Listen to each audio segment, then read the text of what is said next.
Chapter 669. Divine Exemption. When the duel began, everyone's attention promptly shifted towards the two fighters. One was a guardian knight, while the other was a cleric. Neither was a high-damage class. In this matchup, however, Lightning Blade held the advantage due to the guardian knight's magic resistance aura and several interrupt skills. To Violet Cloud, a fragile and healing-oriented class, this duel was somewhat disadvantageous for her. In terms of HP, Violet Cloud had over 7,000, far above the average for magical classes. However, compared to an MT like Lightning Blade, who had over 10,000 HP, it would not save her. Fall. Lightning Blade immediately charged at Violet Cloud. Tightening his grip on the massive shield in his left hand, he executed Shield Bash. As his entire person crashed into Violet Cloud, Lightning Blade's right arm began to swing, his saber slicing the air as it transformed into a streak of light that flew towards Violet Cloud's delicate neck. The entire process was flawless and happened in the blink of an eye. He had not given Violet Cloud any chance to cast her skills. Such a proficient two-stage attack. Warwolf could not help but praise the MT as he watched Lightning Blade's performance. Ordinary players would find it difficult just to evade the oncoming shield. Moreover, as the shield came at them, players would instinctively focus on the shield, thereby ignoring Lightning Blade's closely following saber. Against such a two-stage attack, even an expert at their peak would be distracted by the shield momentarily and miss the opportunity to deal with Lightning Blade's saber. It was very easy for one to fall prey to Lightning Blade's attack. Violet Cloud hurriedly sidestepped, evading the Guardian Knight's shield bash with the least amount of movement. At the same time, she instinctively activated Truth Shield, an instant cast skill. Boom, boom, boom. 3 consecutive slashes struck the same spot on the golden shield, and the shield began to show signs of shattering. Reacting, Lightning Blade sent a hammer of sanctions descending on Violet Cloud's head. Moving her feet, Violet Cloud gracefully evaded the Guardian Knight's hammer of sanctions. Your reaction speed is impressive. I'll give you that. Unfortunately, although you might be able to avoid my hammer of sanctions, you won't avoid this move, Lightning Blade sneered. Immediately, he executed Cross Slash, the attack colliding with the golden shield protecting Violet Cloud. Boom! Unable to bear the weight of the attack, the golden shield shattered. In addition, Violet Cloud received over -400 damage. If not for the Truth Shield absorbing a large portion of the damage, she would have lost a lot more HP. After shattering the Cleric's Truth Shield, Lightning Blade followed up with several more slashes that were aimed at Violet Cloud's vital points. Responding quickly, Violet Cloud immediately activated Terrorizing Roar, causing all enemies within range to lose control of their characters. With a calm expression, Lightning Blade let out a low shout. In the next moment, his body released a golden brilliance. Tier 1 skill, Divine Exemption. For the next 7 seconds, he became immune to all control skills. Violet Cloud's Terrorizing Roar was rendered completely useless. After effortlessly diffusing the skill, Lightning Blade's saber continued to fall towards Violet Cloud without losing any momentum. Violet Cloud was caught off guard. Although she tried to block with her staff, the Guardian Knight's attacks were simply too fast. In the end, she received a few hits. Instantly, Violet Cloud was sent flying, her HP rapidly decreasing. Every attack had devoured over 500 HP. After 3 consecutive strikes, Violet Cloud had lost over 1,500 HP. Now, she had less than 5,000 HP remaining. While Divine Exemption was still in effect, Lightning Blade continued to pursue his enemy ruthlessly. Easily dodging Violet Cloud's sacred sanctions, he swiftly appeared before the cleric once again. Divine Storm. Consecutive Holy Slash. Although Violet Cloud constantly tried to put more distance between herself and Lightning Blade, Guardian Knights possessed skills that could enhance their movement speed. Hence, Violet Cloud could only desperately try to defend against the oncoming attacks, her HP rapidly decreasing in the process. Even though she had activated instant recovery to heal herself, the healing she received could not keep up with the damage Lightning Blade dished out. After a short moment, Violet Cloud's HP fell below 3,000. If any other healer class fought Lightning Blade right now, the duel would have long since ended. Lightning Blade's attacks are becoming faster and fiercer. He's not giving that cleric any chances to catch her breath. Although the cleric class does have a few control skills, none of them are effective against Lightning Blade. Smiling faintly, Flameblood said. However, Violet Cloud really is strong. Even though a cleric is not a combat class, she has still survived against Lightning Blade until now. With her skills, it's no wonder she set foot on the 7th floor. Standing by the side, Ghost Shadow nodded in agreement with Flameblood's words. At the end of the day, a cleric was not a PvP class. If Fire Dance were the one fighting in this match, Zero Wing might have had a chance of emerging victorious. You're quite good. However, I won't give you any more chances to heal.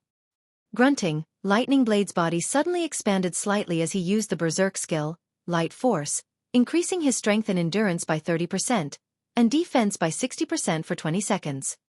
Suddenly, Lightning Blade's HP rose to more than 13,000. His damage also increased significantly. Guild Leader Black Flame, it is truly a pity that this battle is going to end so quickly, Flameblood said as he turned to Xuefeng, smiling. The outcome was obvious now. Lightning Blade still had more than 13,000 HP, whereas Violet Cloud had less than 3,000 HP. Though Violet Cloud could technically heal herself, skills such as Healing Light and Greater Healing required one to chant and channel for at least 1 or 2 seconds. Against an expert such as Lightning Blade, Violet Cloud would not have any chance to cast such time-consuming skills. She could only use instant cast skills to heal herself for a small amount of HP. However, now that Lightning Blade had activated a Berserk skill, that small amount of healing was practically negligible. When Lightning Blade activated Berserk mode, even Ghost Shadow, who was proficient in melee combat, would have no choice but to activate Vanish to evade the Guardian Knight's attacks temporarily. Otherwise, he would not survive 3 to 5 moves. Indeed, I had not expected that Lightning Blade would be so impatient, not giving Violet Cloud any extra time. Xuefeng nodded. Hearing Xuefeng's words, Flameblood could not help but be surprised. He had not imagined that Xuefeng would be so straightforward. With anticipation he said, "Ha! Lightning indeed possesses such a personality. However, this is also because he very much looks forward to fighting you, Guild Leader Black Flame." "Fighting me?" Xuefeng shook his head. Calmly smiling he said, "I'm afraid a loser doesn't qualify to challenge me." Loser. Confusion appeared on Flameblood's eyes. Is Guild Leader Black Flame referring to Lightning Blade? Who else would I be referring to? Xuefeng rolled his eyes at the cleric. You have an interesting sense of humor. Flameblood understood that Xuefeng was in denial. Let's see who will lose then. Although Xuefeng's voice was not loud, experts with keen 5 sense could hear him clearly, even from a distance. When Lightning Blade heard Xuefeng's words, his mouth inadvertently twitched, wrathful flames appearing in his eyes. I had intended to show some mercy. Now, however, I'll teach you the meaning of despair. If you want to blame someone, blame your guild leader. Lightning Blade transformed into an afterimage and arrived before Violet Cloud, the blade of his saber vanishing as he swung the weapon. At this moment, one could only see the afterimage of his arm. Moreover, the Guardian Knight no longer aimed at Violet Cloud's vital points, but at her limbs instead. Just as Lightning Blade's saber was about to strike Violet Cloud, the saber suddenly stopped an inch before Violet Cloud's arm, unable to proceed. What's going on? Lightning Blade muttered in shock. No matter how much strength he used, so much so that the veins in his arms bulged with the effort, his saber could not reach Violet Cloud's body. It was as if he had just struck a steel wall. Guild leader, couldn't you have let me play a little longer? Violet Cloud pouted. Chapter 670. Difference in skills. Everyone was stunned when they saw the sudden change between the combatants. After activating his Berserk skill, Lightning Blade was extraordinarily powerful, particularly in terms of strength. Yet, his slash, which was backed up by that powerful strength, could not actually touch Violet Cloud.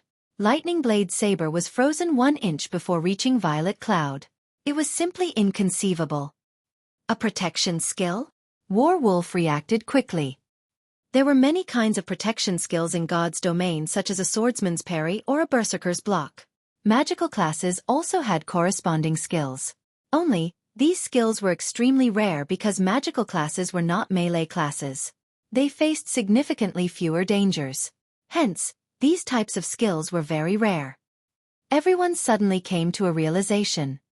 Protection skills were extremely rare. However, with 0 wing strength, it would not be difficult to obtain one such a skill book for Violet Cloud. So, she has a protection skill. However, how many of my attacks do you think your protection skill can withstand? Lightning Blade growled. You are only prolonging your suffering. Saying so, Lightning Blade began brandishing his saber once again. Generally, protection skills could only block a certain number of attacks. Moreover, that number was very low. It was a skill only meant for crucial moments. Standing at a distance, Xueqi could clearly see what was going through Lightning Blade's mind, and he could not help but shake his head. The protection skill Violet Cloud had used was not any ordinary protection skill. The skill was called Absolute Space, and it was a Tier 1 legacy skill unique to Astromancers. When activated, Absolute Space nullified all attacks the caster received for 5 seconds. During this time, the caster was not allowed to move but could cast spells to attack. It was a near-invincible skill. Despite Lightning Blade's relentless assault, the latter did not receive a single point of damage. In the meantime, Violet Cloud casually used lesser healing and recovery, her HP rising rapidly. In the blink of an eye, her HP recovered to more than 6,000. She also had plenty of time left on Absolute Space. Taking this opportunity, Violet Cloud began to chant an incantation. Her finger traced line after line of runes in the air. Just as the duration of Absolute Space was about to expire, Violet Cloud pointed her finger at Lightning Blade, the tip of her finger releasing a black beam at the Guardian Knight before her. Tier 1 spell, Black Coffin. Realizing that something was amiss, Lightning Blade hurriedly tried to dodge. However, before he could do so, 4 pitch-black walls emerged from the ground around him, sealing him in completely. When Nimble Snake saw this, his teeth ground together. This move was precisely the one that Violet Cloud had used to defeat him in the arena. Now that Lightning Blade had similarly fallen prey to it, the outcome of the battle might change drastically. Black Coffin could trap its target for 3 long seconds. Violet Cloud took the opportunity to create some distance between herself and the trapped Guardian Knight. She then leisurely chanted an incantation. The spell she cast this time created a much bigger commotion. As Violet Cloud began chanting, a black magic array appeared in midair. In the next moment, the mana in the surrounding area frantically gathered at the magic array. Soon, the black coffin began to fade out of existence. Escaping the coffin, Lightning Blade was immediately greeted by the sight of a black magic array spewing numerous black balls of light. 1, 2. Very quickly, the number increased to 36. Every black ball of light was as large as a basketball, and they covered the entire space above the duel venue. Go! Violet Cloud shouted her command. The black balls of light filling the sky then bombarded Lightning Blade. Violet Cloud's attack came from all directions. Even when Lightning Blade tried to defend himself with his shield, many black balls struck him from his flanks and rear. Unable to endure the barrage, Lightning Blade began to move, attempting to evade the balls of light. After taking 4 steps, however, the Guardian Knight no longer dared to move about carelessly. With each step, he discovered that he would lose over 600 HP. Lightning Blade only had over 13,000 HP. If each step destroyed more than 600 HP, he would be finished with his 22nd step. Yet, against the omnidirectional bombardment of the 36 mana balls, even if he had amazing skills, the balls would still devour his HP. Moreover, whenever the mana balls collided with his body, the impact felt like he had been struck by a sledgehammer. Not only did they contain a massive amount of power, but they could also deal over -300 damage. Every time the mana balls attacked him, roughly 5 or 6 would find their way through his defense, causing over -1,500 damage in an instant. Damn it! Seeing as he could neither move nor defend himself properly, Lightning Blade had no choice but to cast Protection Blessing, reducing the damage he received by 50%. However, if this continued, he would not last for long even with Protection Blessing. Everyone was currently stupefied by the duel before them. Is she really a cleric? This question hovered in everyone's mind. This attack method had already surpassed their understanding of the game's skills. In the past, skills had been straightforward. This was the first time they had seen such a flexible and diversified method of combat. Until now, everyone had believed that magical classes stood no chance against physical classes in PvP, and that their only advantage was being capable of high damage in dungeons. However, Violet Cloud's strategy had thoroughly changed everyone's minds. Violet Cloud's skill combination was simply too frightening. Not only was Lightning Blade unable to move, but he even faced the attacks of the numerous black balls of lights. If anyone else stood in Lightning Blade's place, the bombardment would have long since turned them into mincemeat. Even highly skilled experts like Flame Blood, Ghost Shadow, and War Wolf felt powerless as they watched Violet Cloud's attacks. At this moment, Flame Blood's expression twisted. He could no longer maintain his previous calm. How was this even a duel? This was a slaughter. Is this the true strength of an expert who has reached the later stage of the 7th floor? At this moment, Flame Blood could not help but shift his gaze towards Xueqi and Fire Dance, a hint of fear flashing in his eyes. If both Fire Dance and Xueqi were stronger than Violet Cloud, then Zero Wing was truly a terrifying guild. How did she become so strong? Nimble Snake was horrified as he watched Lightning Blade's destruction. Even his leader, War Wolf, would not be a match for Violet Cloud. While everyone was mesmerized by Violet Cloud's performance, Lightning Blade, who stood in the duel site, felt depression overtake him. If only 20 black balls of light attacked him, he might barely cope and avoid receiving any damage. However, dealing with 36 was far beyond his capabilities. At this moment, regret swallowed Lightning Blade. If he had known earlier that Violet Cloud had such an attack method, he would never have agreed to duel her. A bona fide top-tier expert like himself had actually become a punching bag, unable to resist in the least. It was utterly humiliating. The 100-berry wine is the best. I actually achieved a 91% skill completion rate, allowing me to summon so many mana balls. I wonder just how many I can summon if I achieve a 100% skill completion rate. Violet Cloud inwardly rejoiced while she controlled the mana balls in the sky. In the past, she had only achieved a 90% skill completion rate and summoned a maximum of 30 mana balls. Now, however, she had increased her completion rate by 1%, and just this 1% had increased the maximum mana balls by 6. If she could raise her skill completion rate to 100%, her skills would be absolutely terrifying. Time crawled by. Before 10 seconds had passed, Lightning Blade's 13,000 HP depleted completely. From beginning to end, the Guardian Knight had not been able to resist in the slightest. Chapter 671. True Form. Defeated. Lightning Blade had been thoroughly defeated. Nobody would have imagined that Zero Wing had such a powerful character as Violet Cloud. The arrogance Heaven's Burial's members had displayed had been utterly extinguished. Others might not realize exactly how strong Lightning Blade was, but they knew. In the entire guild, nobody could win against Lightning Blade in a one-on-one match, let alone obtain victory so effortlessly. Does anybody from Heaven's Burial still dare to challenge our guild leader? Violet Cloud shifted her gaze towards Heaven's Burial's members, a faint smile appearing on her face. Provocatively she said, "I really want to see just who among you qualifies to do so." Nobody from Heaven's Burial dared respond. None of the spectators were weaklings. Through Lightning Blade's battle, they could determine Violet Cloud's standards.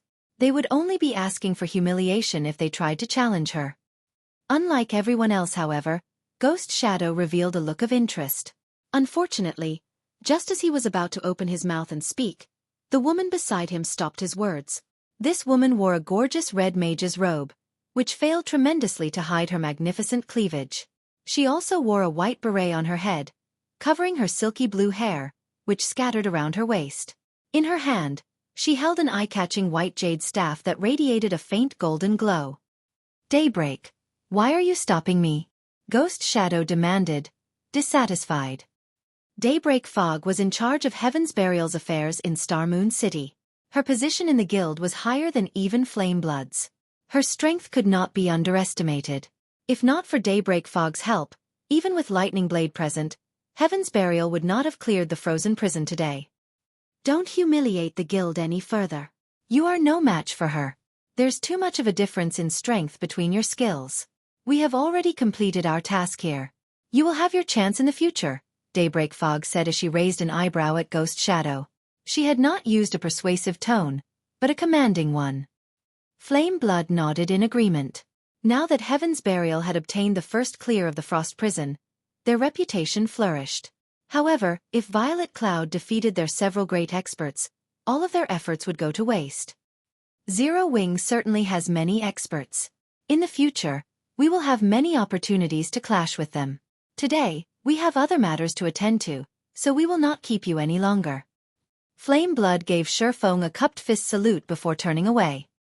After watching Flame Blood and the others leave, War Wolf saluted Xueqi before leaving with his team as well. Guild leader, are we still going to raid the Frost Prison? Fire Dance asked softly. Now that Heaven's Burial had obtained the Frost Prison's first clear, there was no point in raiding the dungeon. Rather than obtaining some materials and equipment, grinding in the Stoneclaw Mountains for magic crystals and high-level equipment would be more effective. After all, the Stoneclaw Mountains was a level 30 to level 49 regional dungeon. Not only did it drop much higher-level equipment, but it also offered higher-quality equipment. By grinding in the Stoneclaw Mountains, they could prepare to raid the next large-scale team dungeon. It was more efficient than grinding for a bunch of level 30 equipment in the Frost Prison. Of course, we're going. They've only obtained the first clear of hard mode, not hell mode. My goal has always been the first clear of hell mode. Even if Heaven's Burial has obtained the first clear of hard mode, it doesn't affect us one bit. Xueqi shook his head and laughed. The materials for constructing a stable were not that easily obtainable. The drop rate for these materials in a 100-man hard mode team dungeon was very low. Sometimes, the materials he required would not even drop. If he wished to obtain the necessary materials to construct a stable as soon as possible, he would have to clear hell mode. By relying only on 100-man hard mode team dungeons, they would not gather all the necessary materials even if they raided the dungeon 100 times. On the other hand, they could obtain what he needed from hell mode. Team dungeons refreshed once every 3 days. Raiding a team dungeon 100 times would require at least 300 days. Though when players reached higher levels, lower-level dungeons would become much easier to raid. At that time, the number of teams the guild could form to raid these dungeons would also increase. However, that was still a long ways off. Currently, Xueqi was in a hurry to construct a stable and nurture the Thunderwolf. Nurturing a 5-star mount required a lot of time and effort, after all. He did not wish to see the Thunderwolf still in the process of being tamed while the mainstream players had already purchased their own mounts. Everyone was rendered speechless. Guild leader, with our recent improvement, we might be able to manage hard mode, but I think that hell mode is still out of our reach. Fire Dance refused to believe that hell mode was only slightly harder than hard mode. Indeed. In terms of techniques, the majority of the team is still far from qualified. Though, in terms of equipment and attributes, everyone has already passed the minimum requirements.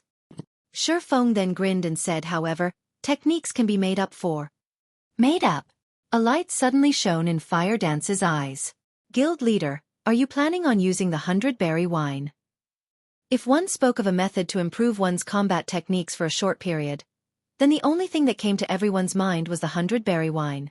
Only, the 100-berry wine was too rare. Currently, everyone could only obtain it through Xueqi. They had not even heard of the beverage being available elsewhere. Let's enter the dungeon before we continue this conversation. Xueqi nodded. The 100-berry wine was indeed extremely rare. However, some time ago, he had made another trip to District 1's shelter and had obtained another 300 bottles. Hence, he had no problem wasting a few to obtain the first clear of the Hell Mode Frost Prison. Meanwhile, Heaven's Burial's successful raid of the Frost Prison had become major news throughout Star Moon Kingdom. For a time, everyone in the kingdom knew of the guild named Heaven's Burial. Heaven's Burial is too amazing. Even the 2 first-rate guilds in Star Moon City have yet to obtain the first clear of a 100-man team dungeon.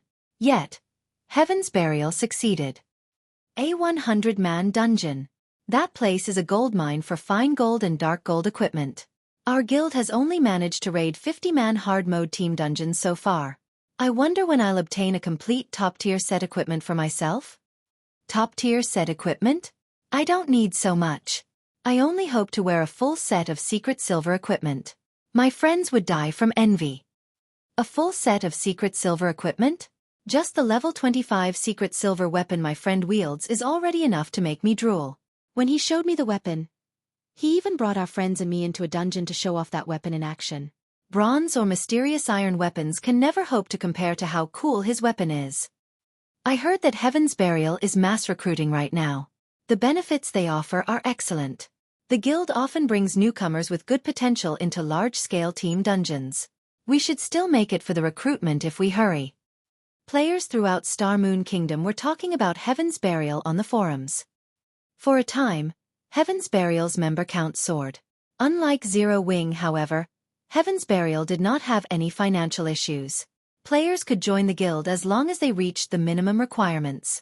The guild also began to show signs of becoming the #1 guild in Star Moon Kingdom. Meanwhile, inside the Frost Prison, Xueqi and the others finally arrived at the Frost Giant's entrenchment. Compared to the hard mode Frost Giant, the hell mode Frost Giant was much larger. It was as tall as an 8-story building. Moreover, sharp icicles covered its body. Cold air also flowed from the Frost Giant's body, reducing the mobility of those affected. Before the battle had even begun, everyone could feel the cold air wash over them, causing them to shiver. Nobody knew that the Hell Mode Frost Giant was the Frost Giant's true form. Frost Giant, Elemental Being, Grand Lord. Level 32. HP 60, 000, 000/60, 000, 000. Chapter 672. Terror of a Grand Lord. Shortly after Xueqi and the others entered the Hell Mode Frost Prison, the various guilds received news of the matter. Black Flame really is interesting. After we've just claimed the first clear of hard mode, he immediately leads Zero Wing to raid Hell Mode, Daybreak Fog said, a hint of interest flashing in her eyes. Smirking, she asked, Flame Blood, what do you think of this? They should just be testing the waters. At this point, there isn't any point in raiding the hard mode Frost Prison. Aside from challenging Hell Mode, their only other option is to challenge the 100-man team dungeons of other cities. However, the team will have to prepare and familiarize themselves with the other 100-man team dungeons to raid them successfully, Flameblood said quietly as he read the report from his subordinates. Unfortunately, with Zero Wing's current teams, it is simply impossible to raid the Hell Mode Frost Prison. That is no longer an issue of being strong enough or not. Indeed. Maybe I am just overthinking things. That is, after all, a 100-man Hell Mode dungeon. Daybreak Fog had previously met Xueqi. Although she had not seen exactly how skilled the man was, judging from his past performances and the various experts around him, he was not someone who would make foolish decisions. Forget it. What Zero Wing does no longer matters to us. I only visited to help you with the dungeon. Guild leader has already declared that our true focus is the Stoneclaw Mountains. As for the matters in White River City, leave them to Elder Seven Treasures. What is it that requires all of us to head there? Aren't the Stoneclaw Mountains just a place to grind for magic crystals? Flameblood asked, confused. These two were the strongest combatants within the guild. It would not be wise to station them all in the Stoneclaw Mountains. Haven't you ever wondered how the Stoneclaw Mountains activated? Daybreak Fog laughed. I have no clue. Does guild leader know? Flameblood shook his head and asked. Not only does he know about it, but guild leader is responsible for activating the Stoneclaw Mountains. When Daybreak Fog spoke about Heaven's Burial's guild leader, Singular Burial, adulation filled her voice. She had left the super guild she had been a part of and joined Heaven's Burial without hesitation because of this man. Meanwhile, Singular Burial had personally dragged the Stoneclaw Mountains that every guild in Star Moon Kingdom fought over into existence. Flameblood and the others were astonished. They were unable to regain their wits for quite some time. At this point in time, the Stoneclaw Mountains had affected players throughout Star Moon Kingdom, as well as the Black Dragon Empire and several other neighboring kingdoms. Its influence transcended any single event that had occurred in God's domain so far. It can't be, right? As expected of our guild leader. He has actually managed such a feat. Everyone could not contain their excitement. Activating the Stoneclaw Mountains is merely one part of a quest. The follow-up quests are inside the Stoneclaw Mountains. As long as we complete this quest, Star Moon City will fall under our control. Hence, this matter takes precedence over everything else, Daybreak Fog said sternly, her tone hinting that she would not take no for an answer. Since that is the case, let's prepare to head over there immediately. Flameblood fully agreed with Daybreak Fog's words. If they could obtain Star Moon City for themselves, it would become somewhat easier to obtain White River City. Frost Prison. Why is a Grand Lord so much stronger than a Great Lord? Fire Dance frowned as she observed the Frost Giant. Currently, her senses warned her that she must not provoke the Frost Giant under any circumstances. Although the Grand Lord ranked Frost Giant only had 15 million more HP than the Great Lord version, the difference between them felt like the difference between heaven and earth. The team members could not help but shudder. The Grand Lord's aura was so dense that it made them feel like they were submerged in water, reducing their mobility significantly. Just how were they supposed to fight like this? "Let's rest here for now," Xueqi said in the team chat. He was not in a hurry to start the battle. The Hell Mode Frost Prison was no trivial matter. Even with the assistance of the 100-berry wine, there was no guarantee they could clear the dungeon. Contrary to expectations, the greatest difference between a Grand Lord and an ordinary Great Lord was not attributes, but mental suppression. It was one of the reasons that made Grand Lords exceedingly difficult to take down. Aura was intangible. It was more like a form of mental suppression. When people were under immense pressure, they would often lose their ability to perform normally. Some people would even find it difficult to move. It was just like how many people would be petrified when they encountered a life-threatening situation. A Grand Lord possessed such an aura.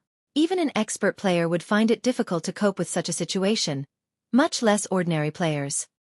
Hence, the 100-man Hell Mode dungeons of the various regions were exceedingly hard to clear. It was not a matter of having insufficient strength. Rather, it was because players were unable to exhibit it properly. Only powerful experts with stout hearts would endure the mental suppression and fight normally. To current players, this was asking too much. Fortunately, Xueqi had a way to combat this problem. "Fire, distribute these bottles." Saying so, Xueqi took out 100 bottles of 100-berry wine from his bag. Not only could the 100-berry wine increase a player's compatibility rate with their weapons and equipment, but it also had the side effect of dulling a player's 5 senses. Normally, this would reduce a player's sensitivity in battle, weakening their perception of danger. In this case, however, it was the best method to reduce the Frost Giant's mental suppression. Alcohol makes a man braver. However, instead of increasing a person's courage, alcohol would numb a person's mental perception, removing their sense of crisis. Normally, crisis awareness was the foundation of survival for all living beings. Only with a sense of danger could one avoid threats and survive. This sense was indispensable for God's Domain's players. Players normally worked to sharpen their crisis awareness. That way they could avoid attacks and launch counterattacks in battles. Meanwhile, Grand Lords were so terrifying was precisely because the main god system had specifically designed these monsters to challenge this sense. After receiving the 100-berry wine, everyone promptly emptied their bottles. Sure enough, the suppression everyone experienced lessened significantly. Their bodies no longer felt heavy. At the same time, Xueqi also used the Bible of Darkness to summon a level 36 Tier 2 evil spirit. Although it was not a support-type evil spirit like the Heart Devourer, it was a magic attack-type evil spirit. It could increase the team's overall DPS significantly. Everyone, focus on dodging and positioning. When attacking, focus on stability above all else. If you know your attacks will miss, don't bother wasting stamina. Xueqi began to issue commands. Also, MTs, listen up. After you launch a few attacks at the start of the battle, you won't need to continue attacking the boss. Just make sure you stand in front of the boss as much as possible. For damage dealers, do the opposite. Do not stand in front of the boss as much as possible. It is best if you attack from the sides. Xueqi had fought the Hell Mode Frost Giant plenty of times in the past. The Frost Giant possessed relatively low intelligence. Even as a Grand Lord, this fact held true. This was fairly common for elemental beings. The Frost Giant's attacks were also quite simple, preferring to attack only the targets in front of it. The Frost Giant would only switch targets after destroying the target before it. The team's MTs did not deal a lot of damage. If they had to focus on attacking while evading and blocking the Frost Giant's attacks, with their current techniques and attributes, they would run out of stamina before 10 minutes were up. Against the Grand Lord's 60 million HP, 10 minutes was definitely not enough to finish the battle. After everyone was in position, Cola, Yi Wumian, Turtledove, and the other MTs charged at the frost giant as one fierce assault. Before the group of MTs arrived before the frost giant, the Grand Lord released its frost domain. The frost domain's effects this time were slightly stronger than against the Great Lord-ranked frost giant. Though the stamina consumption rate was the same, their movement and attack speeds had now decreased by 50%.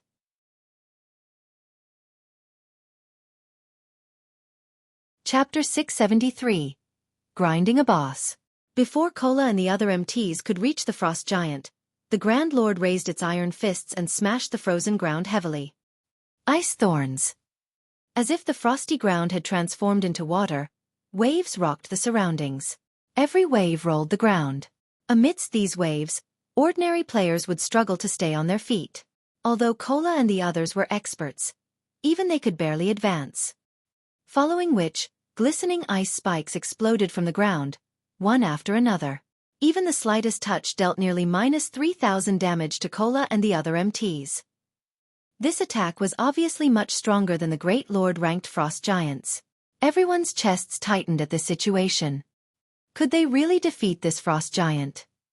Damage dealers on the sides can attack freely. Blackie, cast Guardian of Light on Kola. Violet, focus on damage. Xueqi leisurely commanded. Got it.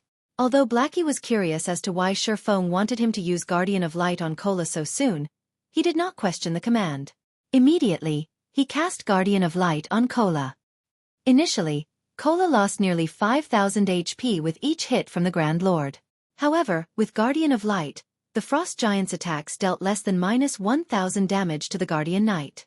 In addition, Guardian of Light healed Kola for roughly 600 HP every second.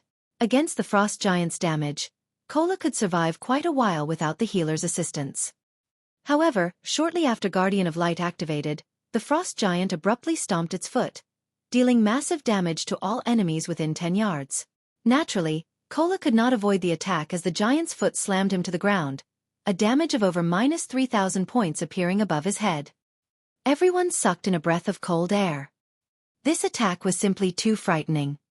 Xueqi, however, was not surprised. This move was an instant kill move unique to the Hell Mode Frost Giant. The Frost Giant would first use Fatal Blow against one enemy. If that enemy failed to withstand the attack and died, the nearest person would receive damage as well. However, as long as a player withstood the attack, the Frost Giant would not immediately repeat the attack on a new target. Good. Next, focus on dodging the icicles from above. Seeing as there were no major issues, Xueqi activated the Aura of Space and dashed towards the Frost Giant. He had no intentions of saving his stamina. The Frost Domain was a control spell. As long as he activated the Aura of Space, he would be immune to all control effects. In other words, the Frost Domain would not affect him, and he could fight without worrying about his stamina depleting too quickly. With Kola holding the boss's aggro, the other DPS began their relentless assault. Spells and arrows bombarded the Frost Giant. Meanwhile, the melee classes desperately attacked the Grand Lord's joints, thereby disturbing its attack rhythm. The members of Zero Wing's main force wore excellent equipment, and practically all of their skills could deal over -1,000 damage to the Frost Giant. Among the team members, Fire Dance and Rampant Blade were the strongest. The majority of Fire Dance's equipped Tier 3 gemstones were strength attributed. Every one of her normal attacks could deal over -1,000 damage. When she used Absolute Strike, she dealt nearly -6,000 damage or over -10,000 damage with a critical hit. As for Rampant Blade, he possessed the blue fire double-edged sword. Each swing dealt over -1,500 damage to the Grand Lord. With a 20% critical rate, he could occasionally deal over -3,000 damage. From time to time, he would also trigger Blue Fire Dance, dealing nearly -5,000 damage. His damage output was only second to Fire Dance's. Following them were Blackie and Violet Cloud. As the Frost Giant was an elemental being, it possessed some magic resistance. Hence, magic attacks were not as effective as physical attacks against the Grand Lord. Meanwhile, activating Silent Steps, Xueqi appeared directly above the Frost Giant. He sent a thunder flame explosion descending on the Grand Lord's head. -10,436. The effects are better than I expected. Xueqi glanced at the system notification panel, seeing a 98% skill completion rate. After he had consumed the 100-berry wine, he noticed that drink had been more effective than usual. Normally, he could only achieve a 96% completion rate with Thunder Flame Explosion, even with the help of the 100-berry wine. Following which, Xueqi executed Chop. His motions were as smooth as flowing water. In the next moment, the 3 slashes he sent out intertwined into a single silver light, which tore everything in its path as it struck a single point. Minus 12,846. This time, his chop achieved a 99% completion rate. He was only a thread away from reaching 100%. Xueqi's astonishing damage shocked his fellow teammates.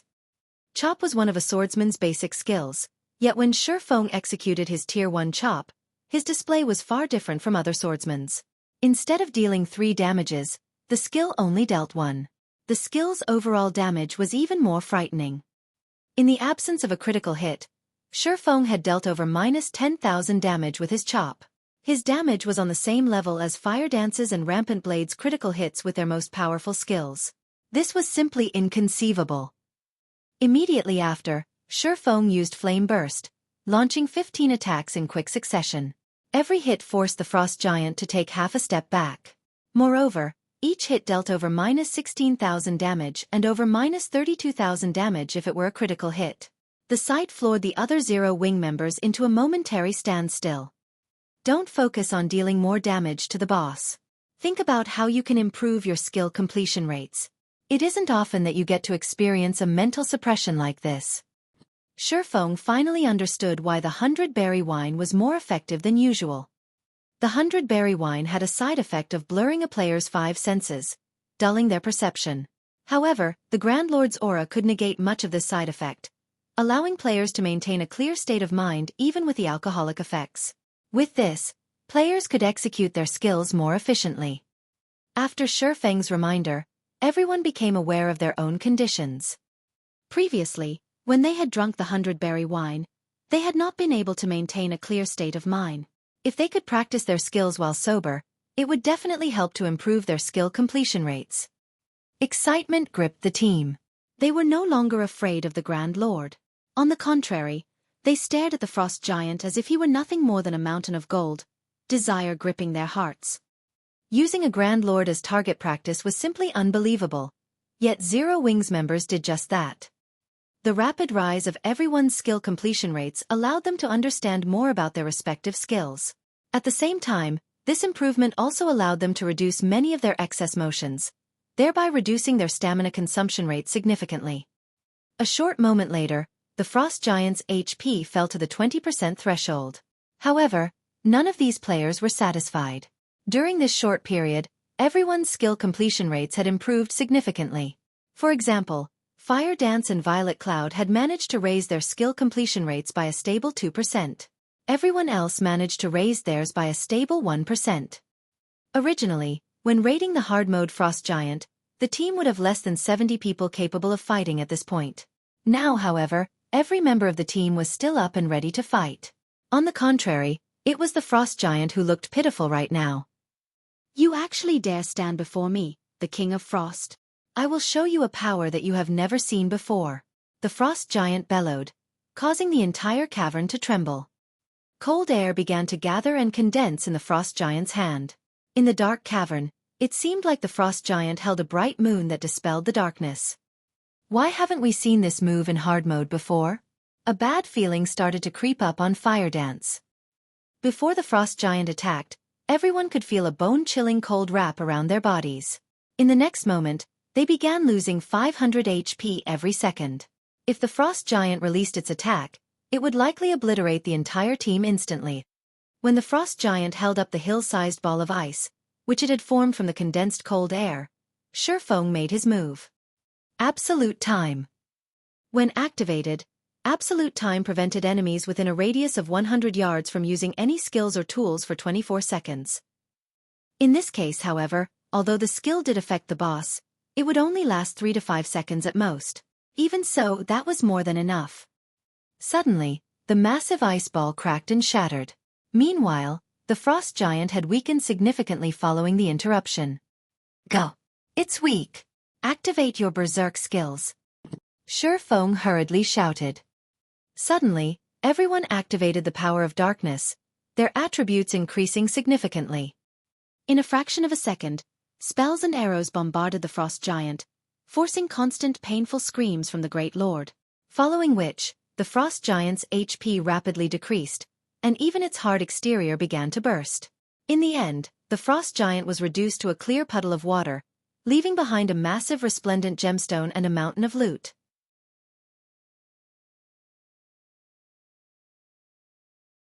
Chapter 674. Evolution of the Abyssal Blade. Star Moon City.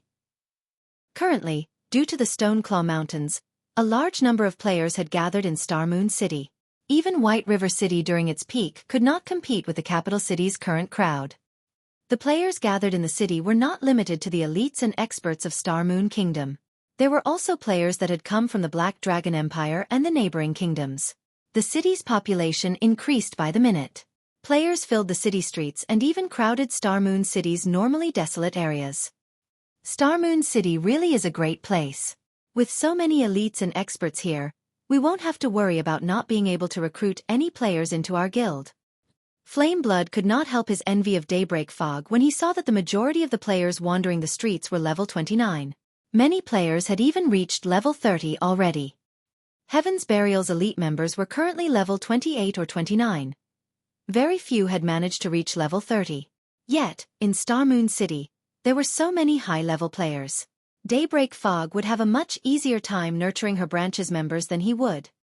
Now that Heaven's Burial had obtained the first clear of the Frost Prison, not only had its fame spread throughout Star Moon City, but the players in the Black Dragon Empire and the neighboring kingdoms also knew about Heaven's Burial's success. If Heaven's Burial recruited members in Star Moon City now, it could easily obtain a large number of elite members. In a few short days, the guild could easily form an army to explore the Stoneclaw Mountains. This is only natural. Why else did you think guild leader chose this place? Daybreak Fog smiled. She then pointed towards Ouroboros' guild residence, saying, as long as we help guild leader complete his quest, both Ouroboros and the Star Alliance will live in fear of our shadow. Just as the members of Heaven's Burial chatted while waiting to receive orders from their guild leader, the sound of a system announcement suddenly rang near everyone's ears. Star Moon Kingdom Region System Announcement. Congratulations to Zero Wing for becoming the first team to conquer the Hell mode of Frost Prison. All players on the team will be rewarded with 9 million EXP, 1 Tier 3 gemstone of a random attribute, 100 Star Moon Kingdom reputation points, and 10 humanity reputation points. God's Domain Southern Continent System Announcement. Congratulations to Zero Wing for becoming the first team to conquer the Hell mode of Frost Prison. All players on the team will be rewarded with 10 million EXP, 5 Tier 3 gemstones of random attributes, 100 Star Moon Kingdom reputation points, and 20 humanity reputation points. God's Domain Continent System Announcement. Congratulations to Zero Wing for becoming the first team to conquer the Hell mode of Frost Prison.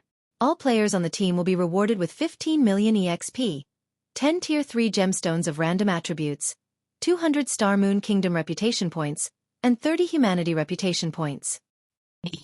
The announcement repeated 5 times. For a moment, every player in Star Moon Kingdom fell silent. Inside the Frost Prison. Success! The Frost Giant is dead. Everyone suddenly shouted with joy. They had obtained the first clear of a 100-man Hell mode team dungeon. None of them had ever dreamed of accomplishing this feat. The majority of these players had never been experts of the virtual gaming world. They were merely ordinary players who had followed Xueqi's lead. This was one of the most difficult Hell mode team dungeons in God's Domain. Even super guilds did not dare to take on 100-man Hell mode team dungeons right now. They had simply claimed the first clear of hard mode and immediately prepared to raid the next high-level team dungeon. But Zero Wing had done it. Moreover, not a single player on the team had died.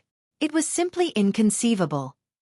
There was a fundamental difference between obtaining the first clear of a 100-man hard mode team dungeon and the first clear of a 100-man Hell mode team dungeon. By obtaining the first clear of a 100-man Hell mode team dungeon, their names would be recorded on the God's Domain glory list. If they claimed the first clear of a 100-man hard mode team dungeon, at most, their names would be recorded on the glory list outside of the dungeon for future players to see. However, by claiming the first clear of a 100-man Hell Mode team dungeon, not only would they have their names on the dungeon's glory list, but they would also have their names on the God's Domain glory list, which could be found in the Glory Temple in the various major cities throughout the continent. Players throughout God's Domain would see their names, and their fame would soar instantly. How could anyone not grow excited at obtaining such an honor? Of course, everyone understood that this achievement had only been possible due to Xueqi's leadership and guidance. Otherwise, they would never have had such an opportunity. Xueqi did not stop his teammates from celebrating as, inwardly, he was also excited. This was also his first time his name had ever been recorded on the God's Domain glory list. In his previous life, he was only able to gaze with envy at the other names in the Glory Temple. Now, however, he had become one of those people. Even though he tried to maintain his calm, he could not suppress the wild elation in his heart. After a moment, Xueqi managed to calm himself. He then slowly walked up to the Frost Giant's remains and began to collect the loot. Right before finishing off the Frost Giant, Xueqi had activated Divine Providence, allowing his luck to soar. In addition to the first clear bonus, the number of items the Frost Giant dropped was extraordinary. At a glance, there were over 100 items scattered across the ground. Of course, the majority of them consisted of rare materials. What a harvest! From this single raid, 1/3 of the materials I need for the stables have dropped. After a few more, I'll be able to start the construction, Xueqi muttered as he casually glanced at the items. Suddenly, his eyes shone as he exclaimed, "An epic item!" There were 0 chances for an epic item to drop in a 100-man hard mode team dungeon. For Hell Mode, though, there was a very small chance of one dropping. Hence, even in the past, epic items were extremely rare. Unless they were extremely lucky, ordinary players had no hope of getting their hands on one. Only large guilds would have quite a few epic items. However, those require the efforts of the entire guild. What's this? Xueqi quickly discovered a faintly glowing golden crystal. Having never seen this item before, he unconsciously used omniscient eyes to examine it. Mana Crystal. Contains a frightening level of mana. Rumor has it that this is the best material for forging magic weapons. The best material for forging magic weapons? Xueqi's jaw hit the floor. Magic weapons were far rarer than epic items. Every magic weapon possessed an extraordinary history. The Abyssal blade in Xueqi's hands was one such example. The master smith Alices had personally forged the magnificent weapon. The materials used would not have been one bit inferior to that of legendary items. The value of a material that could be used to forge a magic weapon would most likely rival that of an epic item, or even surpass it, because a magic weapon's strength depended on the skills of the forger. System. Abyssal blade has discovered an evolution item. Would you like the Abyssal blade to absorb the item and evolve? Suddenly, the sound of a system notification reached his ears. This is an evolution item? Xueqi gazed at the faintly glowing golden crystal in his hand in amazement. Aside from leveling up, the Abyssal blade could evolve. Only, the system had never revealed the conditions for its evolution. Moreover, Xueqi had only managed to learn very little information regarding magic weapons in the past, so he was not sure how to evolve a magic weapon. Unexpectedly, he had actually obtained the evolution item required after obtaining the first clear of a 100-man team dungeon. Should I evolve it or not? Xueqi knew that the stronger a magic weapon became, the stronger the backlash would be when it occurred. After giving it some thought, Xueqi gritted his teeth and agreed to evolve the Abyssal blade. On the path of experts, if one did not move forward, they would be left behind. Since he aimed to reach the peak of God's domain, he would encounter countless experts and monstrous players. If he could not even control a single magic weapon, how was he supposed to face those monsters?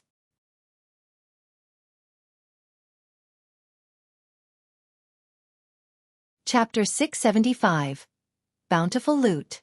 After Xueqi clicked to evolve the Abyssal blade, the golden crystal in his hand suddenly atomized, transforming into a stream of golden mist that flowed into the Abyssal blade. Suddenly, the Abyssal blade began to tremble and emit a flickering golden light. A short moment later, the Abyssal blade's exterior also began to transform. The silver sword darkened to pitch black once more. This time, however, eye-catching, bright red runes covered the sword's blade. This is an evolution. Xueqi was stunned. He could clearly feel that the Abyssal blade had changed massively. His compatibility rate with the magic weapon had particularly increased. It felt as if the weapon had been tailored for him. However, unlike the Abyssal Blade's usual commotion when it leveled up, the weapon had not changed beyond its appearance. It was simply inconceivable. Immediately, Xueqi investigated the Abyssal Blade's attributes. Abyssal Blade, one-handed sword, magic weapon. Attack power plus 655. All attributes plus 45. Attack speed plus 15. Ignore levels plus 15. Attacks have 50% chance to cause 200% damage. 25% chance to cause 300% damage. Every attack increases damage by 2% to a maximum of 20%. If wielder belongs to a swordsman-related class, all skill levels plus 3. Increase free ability points received for every increase in level by 2 points. Equipment level 30. Can be upgraded. Devour 20 level 35 fine gold weapons and 3 level 35 dark gold weapons to upgrade to level 35. Equipment Tier 1. Can be evolved. Devour 10 mana crystals to evolve to Tier 2. Additional Skill 1. Phantom Kill, Tier 1. Instantly creates a doppelganger under the wielder's control. Doppelganger has 80% of the wielder's attributes and all skills. The wielder can swap positions with the doppelganger at any time. Duration: 1 minute, 10 seconds. Cooldown: 5 minutes. Additional Skill 2. Abyssal Bind, Tier 1. Binds enemies and prevents movement, reducing defense by 100%. Duration: 4 seconds. Cooldown: 50 seconds. Additional Skill 3. 9 Dragon Slash, Tier 1. Instantly creates 12 phantoms of the Abyssal Blade for wielder's use. Each phantom sword deals up to 60% damage. Duration: 30 seconds. Cooldown: 5 minutes. Additional Skill 4. Abyssal Curse, Tier 1. Prevents all targets within a radius of 30 yards from moving or attacking for 6 seconds, and reduces their attributes by 20% for 10 minutes. Effect doubles if there is only one target within range. Cooldown: 30 minutes. Additional Profound Inheritance, Black Emperor, Tier 1. When activated, every critical hit will accumulate 1 stack of Death Aura. Each stack can be used to increase all attributes by 2% and attack speed and movement speed by 1% for 10 seconds or to reduce the cooldown of a skill by 3 seconds. Maximum of 33 stacks of Death Aura. Duration: 10 minutes. Cooldown: 12 hours. The Master Smith Alice's personally created the Abyssal Blade using the Black Dragon King's fangs as material. It is one of 36 famed swords, ranking 31st. However, the Black Dragon King himself has cursed this sword. Beyond the immense strength the blade offers, the wielder must face a backlash after a certain amount of time. However, after Jack had remodeled the Abyssal Blade with a star crystal, the strength of the backlash has reduced greatly.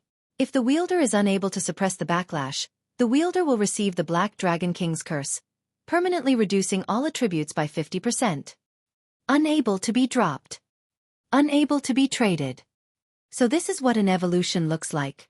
Xueqi finally understood what was going on. The Abyssal Blade's evolution had only provided minor improvements in terms of attributes. However, it had increased the tiers of the magic weapon's additional skills, upgrading them from Tier 0 to Tier 1 skills. It was similar to how players upgraded their skills. Only, while players required skill proficiency to upgrade their skills, the Abyssal Blade required mana crystals. Although the additional skills had not improved much after the evolution, the skills would now be more effective on high-tiered monsters.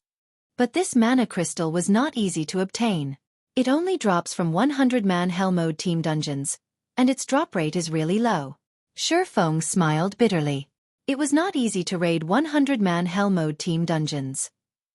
Not to mention, there was only a chance for a mana crystal to drop from each raid.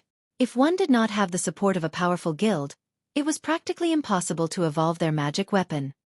Although the Abyssal Blade's evolution had been an unexpected windfall for Xueqi, the Frost Giant's other loot was extremely bountiful as well. Xueqi spent over a dozen minutes organizing the loot. In total, they had obtained 26 weapons and equipment pieces in this raid. Aside from one epic weapon, 2 Tier 1 weapons, 8 dark gold set pieces, and 7 dark gold weapons and equipment had dropped. The remaining non-material items were fine gold set pieces. The harvest this time really is massive. Not only did an epic item drop, but we also obtained 2 Tier 1 weapons. Xueqi immediately began appraising the epic item and Tier 1 weapons. Among the many weapons and equipment pieces that dropped, the epic item definitely ranked first in terms of value. The Tier 1 weapons followed closely behind. Aside from epic weapons, a Tier 1 weapon was the best weapon available for a Tier 1 class. Although Tier 1 weapons were only slightly superior to dark gold weapons in terms of attributes, they specifically catered to a single class. Hence, these weapons allowed players to exert more of their strength in combat. Divine Frost Armor, Plate Armor, Epic Rank. Level 30. Level 90. Equipment Requirement. Strength 240. Agility 150. Attributes adjust according to the user's level. HP increased by 20%. Defense increased by 30%. Evasion plus 20. Ice resistance plus 30. Defend plus 2 levels. Ignore levels plus 10. Additional passive skill 1 dash. Frost Domain. Reduce the movement speed and attack speed of all enemies within a range of 20 yards by 20%. Additional passive skill 2 dash. Frost Shield. When attacked, there is a fixed chance to generate a frost shield that reduces damage received by 50%. Additional active skill dash. Freezing Air. Increases defense by 100% and reduces magic damage received by 80% for 15 seconds. Reduces enemies' movement speed within 15 yards by 40% each second. After being slowed for 3 seconds, they will be frozen for 7 seconds. Cooldown. 3 minutes. Tempest's Breath, Two-Handed Saber, Tier 1 weapon. Level 30. Level 50. Class Requirement. Berserker. Attack power plus 748, currently level 30. Strength plus 50. Agility plus 45. Endurance plus 40. Ignore 20% of the target's defense. Ignore levels plus 10. All Berserker skills plus 1 level. Durability 160/160. Attacks have 15% chance to trigger Whirlwind / passive, dealing 180% weapon damage to surrounding enemies. 20% chance to trigger Fatal Blow, dealing 220% weapon damage to target and inflict bleed, reducing target's HP by 20% over 6 seconds. Windchaser, Longbow, Tier 1 weapon. Level 30. Level 50. Class Requirement. Ranger. Attack power plus 708, currently level 30. Strength plus 43. Agility plus 55. Endurance plus 42. Attack speed plus 3. Accuracy plus 10%. Ignore levels plus 10. All Ranger skills plus 1 level. Durability 140/140. Attacks have 10% chance to trigger Wind's Protection, increasing arrow speed by 60% and inflicting 170% weapon damage. 20% chance to trigger Quadruple Stars, transforming 1 arrow into 4, each dealing 90% weapon damage. When Xueqi shared these weapons and equipment pieces statistics, the team forgot about their joy of claiming the first clear of Hell mode completely. This epic plate armor is insane. This is perfect for dealing with agility-focused bosses and players. Cola stared at the armor, mesmerized. MT classes were not particularly agile. With the Frost Domain, however, MTs could make up for this weakness, their strength reaching a whole new level. Now that you've seen the items for yourselves, let's start the team auction, Xueqi announced.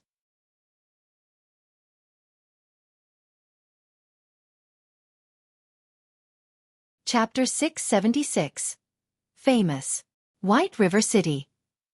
Before Heaven's Burial's popularity could reach its peak, White River City's players had turned away from the guild, leaving it in the cold. Zero Wing was the only thing on everyone's minds. As expected of the #1 guild of our city, Zero Wing has actually claimed the first clear of the Hell mode Frost Prison so quickly. That's right. I heard that, even until now, there has yet to be a single guild that has successfully raided a 100-man Hell mode team dungeon in the entire game. Even those super guilds don't have the courage to challenge them. Yet, Zero Wing dared to and they succeeded. The strength of Zero Wing's main force definitely ranks at the peak of God's domain. It really makes you wonder just how the guild has managed to find so many experts. Fine. You have the wrong idea. My friend is a member of Zero Wing's main force, and I am very familiar with his strength. When we started playing God's domain, he was even slightly weaker than I was. However, ever since he joined Zero Wing, his strength has improved at a rate beyond the imagination. At this point, he has even reached the Trial Tower's 5th floor, becoming one of the few experts in White River City. That's not possible, right? What's not possible? I've been regretting my decision to join my current guild ever since. Although we are both core members of our respective guilds, I'm just a noob compared to my friend. As the sun began to drop below the horizon, the number of players who wandered into the Blue Moon Bar increased. When speaking about Zero Wing, many could not help but sigh with regret. Initially, Zero Wing had merely been a small and insignificant guild. Now, however, not only had it become White River City's unquestioned overlord, but it had also become the focal point of God's domain. Many guild players wallowed in their regret. Had they had only chosen to join Zero Wing, they would have enjoyed extraordinary status and fame by now. Many guilds' elites even swore a silent oath to leave their current guilds and join Zero Wing, even if they had to compensate their guilds for the loss. It was much better than remaining a nobody for the rest of their lives. Meanwhile, in Starmoon City, the news of Zero Wing's first clear of a 100-man Hell Mode team dungeon caused a massive sensation to sweep through the city. This sudden development had changed many players, who had intended to join Heaven's Burial minds, opting to join Zero Wing instead. Just how did Zero Wing manage it? We're talking about Hell Mode. Flame Blood utterly refused to believe the news. Although their guild had never dived into a 100-man Hell Mode dungeon before, they had obtained a lot of information from super guilds. Not only were the dungeon's monsters stronger in terms of attributes, but the final boss was also capable of mental suppression. When fighting the final boss, players could not display their usual strength. Even a team of 5th-floor experts would lose as much as 2/3 of their strength. Hence, the various super guilds had given up on raiding Hell Mode, focusing on raiding other 100-man dungeons to earn guild reputation instead. Yet, Zero Wing had done it. Moreover, Zero Wing's achievement instantly shattered the momentum that Heaven's Burial had gained after many difficulties. Sure enough, Black Flame is not as simple as he looks. He has hidden his strength so deeply, Daybreak Fog muttered as she absorbed the information with great interest. The files she read were all about Black Flame. Although Heaven's Burial's information network is not as extensive as those super guilds, it is still significantly more thorough than other first-rate guilds. However, we have close to no information regarding Black Flame's background. It is as if he just appeared out of thin air one day. However, we don't have to pay too much attention to this matter right now. We've already recruited quite a number of elite players. Now, we need to improve everyone's levels and equipment quickly and prepare to complete the task Guild Leader has assigned to us. When Guild Leader completes his quest, Heaven's Burial will become Starmoon City's Overlord. At that time, Zero Wing will no longer be an obstacle. No ordinary NPC city could compete with Starmoon City. In games, players competed with each other via resources. Meanwhile, the resources available in God's domain's various regions were limited. As the capital city of a kingdom, Starmoon City naturally offered more resources than any other city in the kingdom. The city also offered a more convenient transportation system. Visiting players from other kingdoms and empires who wished to explore Starmoon Kingdom could only teleport to one city, Starmoon City. Only after teleporting to Starmoon City could they teleport to the other cities in Starmoon Kingdom. This alone was enough to allow Starmoon City to stand above its competitors in the kingdom. Not to mention, Starmoon City had far more high-level maps and dungeons within its region. Aside from Starmoon Kingdom, the various large guilds across God's domain began to turn their attention to Zero Wing, particularly first-rate guilds and super guilds. Zero Wing? Isn't that the upstart guild that the Dragon Phoenix Pavilion failed to annihilate?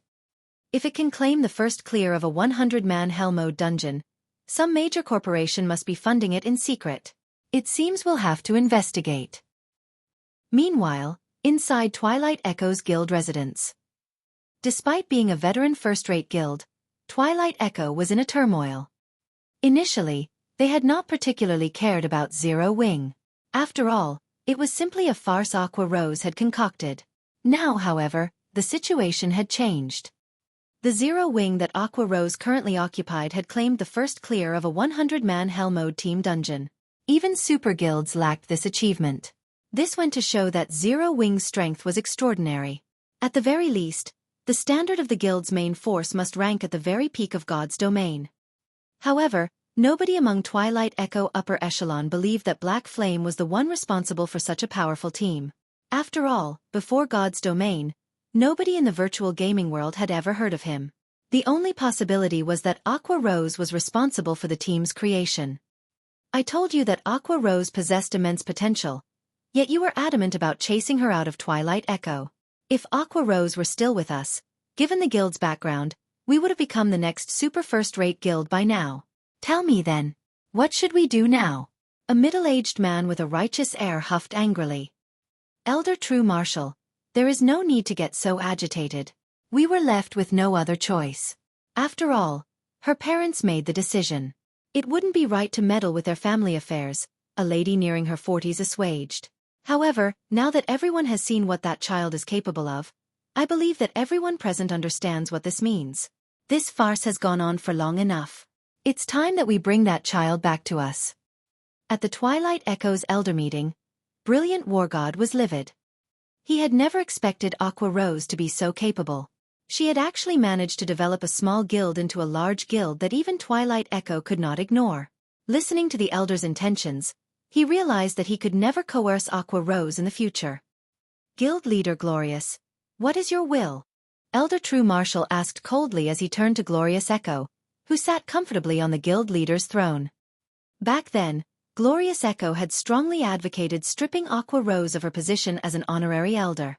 Now, however, Aqua Rose's strength was clear for all to see. Twilight Echo was not a one-man guild. If Glorious Echo continued to hinder Aqua Rose's return to the guild, he would make an enemy of every elder in the guild. Glorious Echo, who had held his silence through the meeting, smiled and responded indifferently.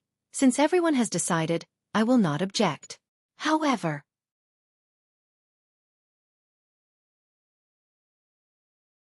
Chapter 677. Solomon's Sword. Inside the Frost Prison, after Shifeng announced the start of the auction, a heated competition began between every member of the team. They even fought fiercely over the dark gold set pieces, much less the epic rank Divine Frost armor. The bids continuously increased by 1,000 GCP increments. Zero Wing's GCP was not cheap. Each point was roughly the equivalent of 30 copper. In other words, 1,000 GCPs were worth roughly 3 gold. To the majority of independent players, 3 gold coins was an astronomical price. Normally, these players would only have several silver coins in their pockets, maybe 10 or 20 silver if they were slightly stronger. However, in the hands of Zero Wing's main force members, that amount of money was practically nothing. After a brief moment of bidding, the price for the Tier 1 two-handed saber, Tempest's Breath, had reached 50,000 GCPs. If converted to coins, that would be 150 gold. However, the true value of a Tier 1 weapon was far more than 150 gold, as it could last until level 50. It would only start to lose its value after players attained their Tier 2 class. Meanwhile, among the Berserker's current weapons, Rampant Blade's Blue Fire double-edged sword was the strongest. However, it was slightly weaker than the Tier 1 Tempest's Breath. Hence, the Berserkers desperately fought to outbid each other. Some even sought to loan GCPs from their friends. Rampant, you lost out big time this time. After spending nearly all of your GCPs on the Blue Fire double-edged sword, you couldn't compete for the Tempest's Breath even if you wanted to. Turtledove could not help but tease the Berserker as she smiled at the anxious Rampant Blade. What are you gloating for? If not for Big Brother Cola and Boss Wumian having Tier 1 sets, Guild Leader would not have given you the Divine Frost armor. Rampant Blade rolled his eyes at the female Guardian Knight. Although the effects of a complete Tier 1 set equipment were frightening, the attributes on the Divine Frost armor were simply too good. It was only slightly inferior to a Tier 1 set equipment. In terms of combat, the Divine Frost armor might even be better. Ignoring Rampant Blade's words, Turtledove hugged the Divine Frost armor to her chest, smiling gleefully. Although she owed the guild a large number of contribution points after obtaining the frost armor, with it, she could earn GCPs much faster than before. Moreover, with the frost armor, her combat power instantly rose to the same level Kola and Yi Wumian, making her one of the top 3 MTs in the guild. While Turtledove joyfully celebrated her prize, Shadow Sword spent 85,000 GCPs to gain the Tempest's Breath. Minor Wind, one of the 5 demon generals, purchased the Tier 1 weapon, Windchaser, for 92,000 GCPs. Both Shadow Sword and Minor Wind were Zero Wings core combatants. Although they were not as strong as Fire Dance and Violet Cloud, they had still passed the 5th floor of the Trial Tower, making them both experts who had reached the 6th floor. Now that they both had a Tier 1 weapon, their combat power had improved significantly. After the auction was over, seeing as it was relatively late in God's domain, everyone logged out to rest. Only a few people, such as Shadow Sword and Minor Wind, continued to play. They intended to test out their new weapons. Hence, they all went to the Divine Colosseum to train. Just as Xueqi was about to leave the Frost Prison, the sound of a system notification suddenly reached his ears. System. There is a strange image engraved on the elemental core left behind after the Frost Giant's death. Do you wish to investigate it? Strange image. Xueqi turned to the massive resplendent gemstone that he had previously ignored. The blue gemstone was as tall as he was. If not for the system notification, he would not have noticed the palm-sized image engraved on the gemstone's exterior. Why haven't I encountered this notification in the past? Xueqi walked up to the gemstone and inspected the image carefully. He discovered that it was an extraordinarily complex magic array. It was by far one of the most complex magic arrays he had ever seen. It was as intricate as an electronic instrument. When Xueqi touched the image, the elemental core suddenly began to shrink. From the size of an adult human, the massive gemstone shrank to the size of a fist in the blink of an eye. System. Quest Solomon's Treasure activated. Quest details. An immensely powerful magic array has been carved into the elemental core along with Solomon's symbol. You might gain an unexpected bounty if you take this elemental core to a great mage. Quest rewards. Unknown. Is this a bonus quest for obtaining the first clear of Hell mode? Xueqi involuntarily shuddered when he heard the name Solomon. There were countless weapons in God's domain. However, while epic weapons were exceedingly rare, legendary weapons were as rare as a phoenix's feather. Among the 10 most famous legendary weapons in the past, one of them had been Solomon's sword. Although Xueqi did not know how Solomon's treasure and Solomon's sword were related, even the faintest of connections was amazing. It was enough to make every melee class in God's domain mad with greed. Legendary items were powerful enough to allow a person to challenge opponents of a higher tier. The 10 great legendary weapons, however, stood out from the crowd. Xueqi had heard many deeds involving the 10 great legendary weapons in the past. To put it in another way, not a single player in God's domain would ignore one of these weapons. One of the most sensational occurrences had been a Tier 3 player's provocation of a Tier 5 player. In the end, the two fought each other with everything they had. However, when everyone had believed that the Tier 3 player was finished, that Tier 3 player had actually managed to escape their opponent.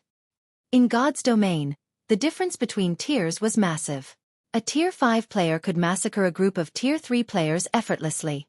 Hence, it was practically a miracle that the Tier 3 player had managed to escape. The incident had shocked God's domain as that person had broken one of the game's iron rules. Afterward, that Tier 3 player reached Tier 4, and when he encountered the Tier 5 player again, he only took a few seconds to finish his opponent off. After the incident, the various large guilds investigated the mysterious player, hoping to find the cause for such an upheaval. In the end, they discovered that the Tier 3 player's weapon had been one of the 10 great legendary weapons. Afterward, that person went on to become a Tier 6 God-ranked player. He had also been a member of the famous Midnight Tea Party, known as the mage god Gaia. Although Gaia had only begun playing God's domain during the middle stage of the game, both his talent and luck were far beyond that of the ordinary person. He quickly became a Tier 6 God-ranked player, becoming a massive headache for super guilds. Now that he had a clue that could possibly lead towards one of the 10 great legendary weapons, even Xueqi was shocked senseless. Although he currently had the Abyssal Blade, at the end of the day, a magic weapon was only a magic weapon. It was significantly inferior to a legendary weapon, not to mention one of the 10 great legendary weapons. Such an item was almost a myth, even in God's domain. Xueqi carefully stored the elemental core and with trembling hands, took out a return scroll. Calm down. Calm down. Xueqi told himself repeatedly. However, he could not keep his thoughts from wandering toward Solomon's sword. I should meet with Weissman for now. Although there were quite a number of Tier 3 great mages in White River City, there was only one Tier 4 great wizard, Weissman. Xueqi did not believe that ordinary great mages would know much about Solomon. Only those old fellows who had lived for over 100 years would have detailed information. Ordinary players had no chance of gaining an audience with Weissman. Fortunately, Xueqi was a count of White River City. He was a true major noble. Even Weissman would not dismiss him casually. Furthermore, the two were familiar with each other.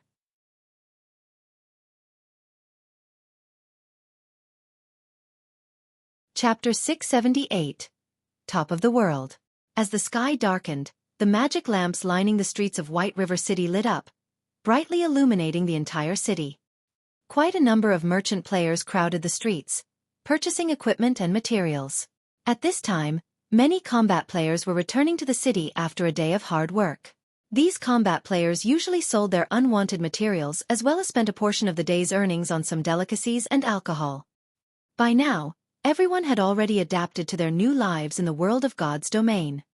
The players on the streets of White River City were currently chatting merrily with each other, the hot topics either relating to Zero Wing or the currently popular Stoneclaw Mountains. After returning to the city, Xueqi reverted his appearance to that of Yi Feng's. When he walked through the city streets, he immediately became the center of attention. Look, that guy's a member of Zero Wing. His equipment looks awesome. He must be an elite member of Zero Wing at the very least.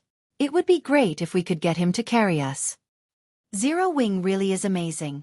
Even a random member of the guild is level 30 and has such enviable equipment. It's a pity I failed to get through their test today. I'll definitely have another go at it in a few days. The six-winged emblem was something extremely familiar to the players of White River City. Unfortunately, the number of players who could sport this six-winged emblem was quite low. From time to time, female players would send flirtatious glances at Xueqi, causing some male players to look at him with disdain. TSK. What's so good about him? Isn't he just some lucky bastard basking in Zero Wing's limelight? If I got into Zero Wing, I'd definitely have much better achievements than him. A level 25 male summoner snorted in discontentment. If you have the ability, you can go take Zero Wing's test. If you manage to become an elite member of Zero Wing, I'll come fawn over you as well, a beautiful short-haired woman said to the male summoner, giggling. Only, I'm afraid you don't have that ability. The crowd near the male summoner broke into laughter. Nowadays, Zero Wing was very famous. Countless players were trying to join the guild. Plenty of elite members of other guilds had also withdrawn from their guilds to transfer to Zero Wing. But despite so many players applying to Zero Wing, the guild's member count did not increase by much. One could just imagine how difficult it was to enter the guild. Zero Wing's entrance examination was rigorous and had very high requirements. The guild had always put quality before quantity. However, anyone who passed the test would only be an ordinary guild member. Those who wished to become an elite member would have to accumulate a certain amount of GCPs to qualify for the elite test to become an elite member. In short, Zero Wing's requirements were far more stringent than other guilds. Hence, it was incredibly difficult to become an elite member of Zero Wing. Any person who managed to become an elite member of Zero Wing was already an expert in the eyes of ordinary players. Xueqi simply smiled at the gossiping of the crowd. Shaking his head, he donned a black cloak and quickly made his way to the city hall. A female receptionist dressed in neat office attire came up to Xueqi and asked, "Good day, sir. How may I be of service to you today?" "I wish to meet with Lord Weissman." Xueqi showed his count emblem. "Lord Count, please follow me." Upon seeing the count emblem, the receptionist immediately led Xueqi to the inner sanctum of the building. After waiting for several minutes, Xueqi was then shown into Weissman's office. "Young man, what brings you to this old man today?" Weissman asked warmly as he stroked his white beard. "Lord Weissman, please take a look at this."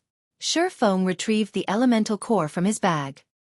The instant Xueqi took out the elemental core, Weissman squinted his eyes, a serious expression appearing on his face.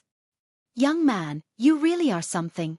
Weissman felt a little surprised as he carefully inspected the elemental core. Logically speaking, this thing should not exist in this world anymore, yet you've actually managed to obtain it. Your luck truly is extraordinary. It's no wonder that little girl Charlene says that you have heaven-defying luck. Lord Weissman, do you know what this item is? Xueqi asked hurriedly. Judging from Weissman's reaction, he could tell that there was more to this item than met the eye. After inspecting the magic array engraved on the elemental core, Weissman could only shake his head and say, "It is still too early for you to come into contact with this thing. If you wish to challenge this, I advise you to do so only after you become stronger." Lord Weissman, may I know how strong I need to be? Xueqi asked. Reach Tier 3. Weissman immediately provided Xueqi with a definite answer. Tier 3. Xueqi could not help his surprise. Is it really impossible for me right now? Although he knew that the quest would not be simple, he had not thought that the difficulty would be so excessive. He was still a long way from obtaining his Tier 2 class, not to mention the level 100 Tier 3 class. In the past, even after a decade had passed, Tier 3 players were still considered peerless experts as the majority of the player population failed to attain their Tier 3 classes at all. For Solomon's Treasure to be a quest that required him to have a Tier 3 class to complete it, its difficulty was simply ridiculous. However, this revelation also further convinced Xueqi that Solomon's Treasure might be somehow related to Solomon's Sword. It's not exactly impossible. The problem is, with your current strength, you won't be able to reach that place, Weissman laughed. Won't be able to reach? Xueqi came to a realization. He did not lack the strength to complete the quest but only the strength to arrive at the quest location. Lord Weissman, can you tell me where that place is? The top of the world, Mount Sogar. Weissman did not try to withhold the answer from Xueqi. On the contrary, he sincerely explained, the magical array carved onto this elemental core is not only a map but also a key. Meanwhile, the location indicated in the map is Mount Sogar. Setting aside how far that place is from Star Moon Kingdom, on your way there, you will have to pass through places with powerful monsters. Having a Tier 3 class is already the minimum. If you wish to arrive safely at Mount Sogar, you should reach my standard at the very least. Hence, you had best give up on that place for now. It won't be too late to go there once your strength reaches a sufficient level. You are still young. What you have is time. The top of the world? Xueqi smiled. Xueqi knew of this place. Although he had never personally been to Mount Sogar before, its fame as the top of the world was most likely known throughout God's domain. And indeed, just like Weissman had said, a Tier 3 class would be no different from food to the monsters one would encounter on the way to Mount Sogar. Even if he were still a level 200 Tier 3 Sword King right now, he would barely manage to reach Mount Sogar. He would also have to spend a long time traveling to get there as the teleportation point nearest to Mount Sogar was 10 days away. Moreover, that was assuming that he could continue running for 10 days straight and did not encounter any powerful monsters throughout the entire journey. Although he could shorten the travel time by using a mount, even then, it would still take a long time. However, Xueqi had the position teleportation scroll, a Tier 4 scroll that allowed him to teleport to any location in God's domain, except for a few special spaces. Mount Sogar was not one of these exceptions. In other words, he could teleport there directly. Shortly after, Xueqi bade farewell to Weissman and immediately ran back to the candlelight trading firm. As its moniker suggested, Mount Sogar was the tallest location in the entire God's domain. At the same time, it was also a domain that humans did not willingly enter, as a multitude of powerful monsters lived there. Even the human empires were powerless against the monsters there. In the past, there had been many players who had tried challenging that place. Although Xueqi could head to Mount Sogar right now, he still needed to make a lot of preparations. After he returned to his forging room, he immediately contacted Melancholic Smile. Melancholic, send the top-ranking alchemist and engineer within the trading firm to my forging room, please.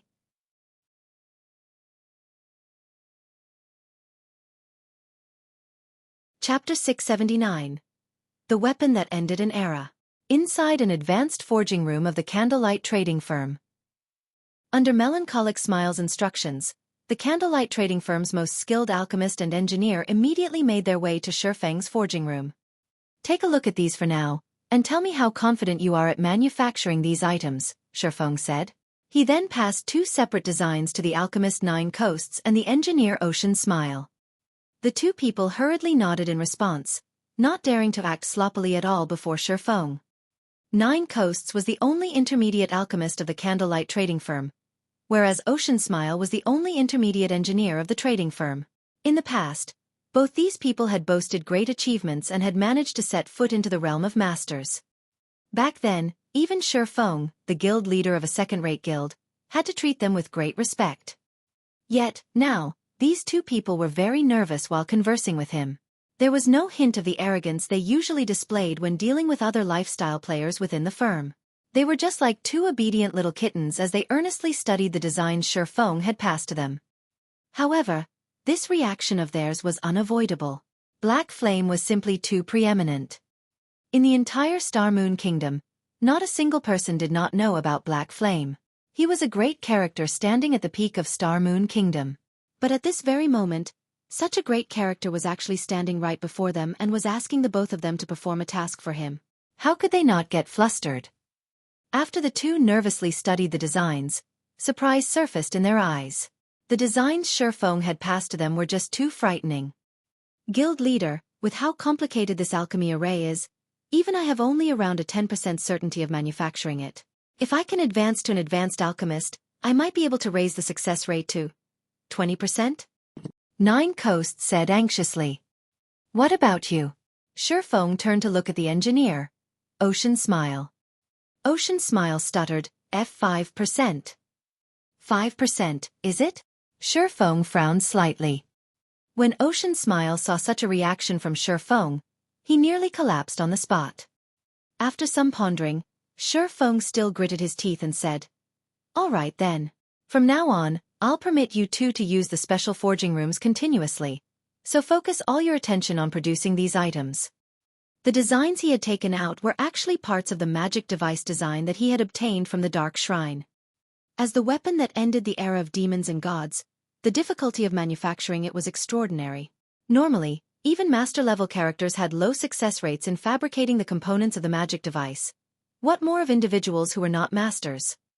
Meanwhile, he was responsible for producing the magic device's core component.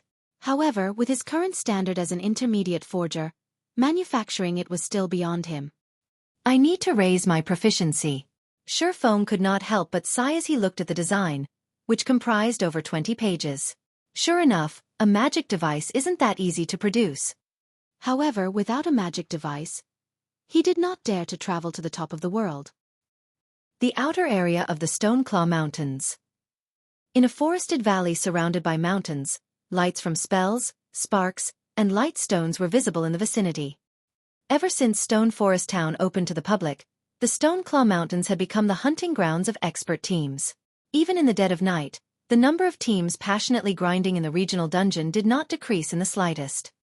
The various teams were grinding for magic crystals and equipment day in and day out. Magic crystal was the standard currency used at the Divine Colosseum. Since the Stoneclaw Mountains was a level 30 to level 49 regional dungeon, the equipment that the monsters inside dropped naturally ranged between level 30 to level 45. Moreover, the quality of the equipment dropped at the Stoneclaw Mountains was just slightly inferior to those dropped in large-scale team dungeons.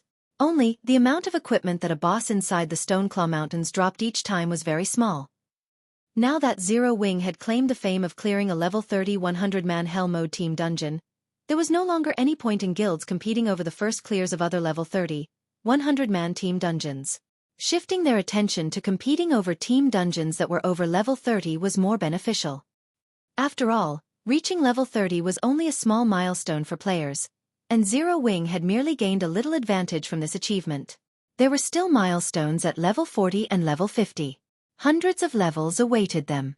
The competition over level 30 large-scale team dungeons was just the beginning.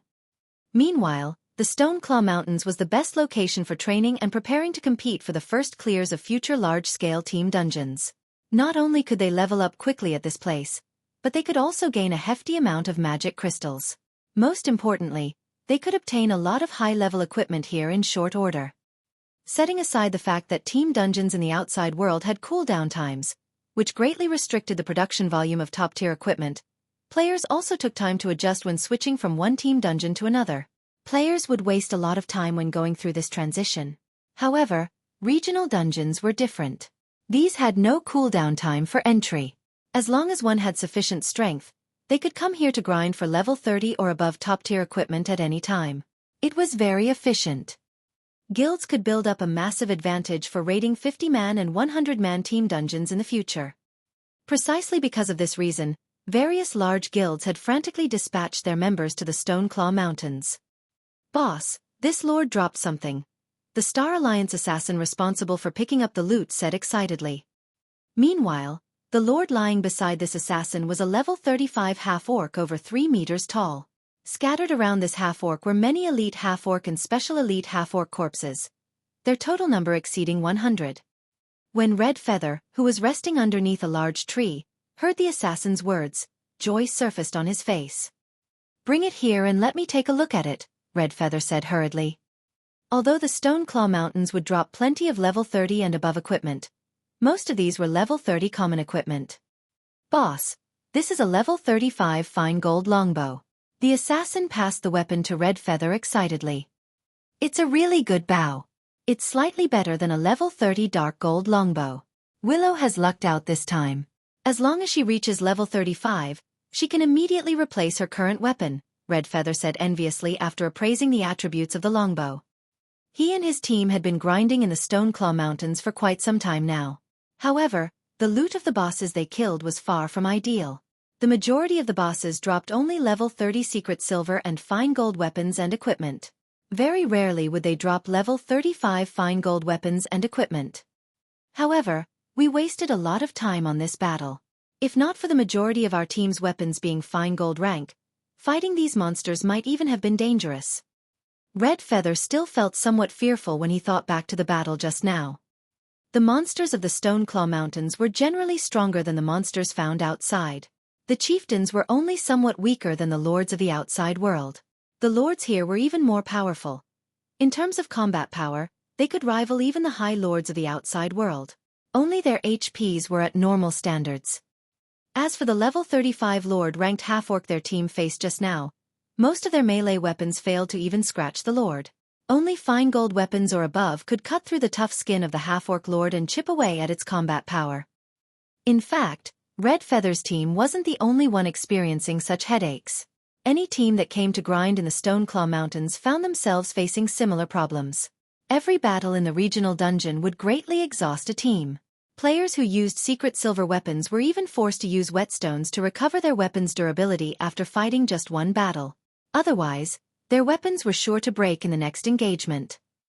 As a result, the teams in the Stoneclaw Mountains could not fight continuously over long periods of time.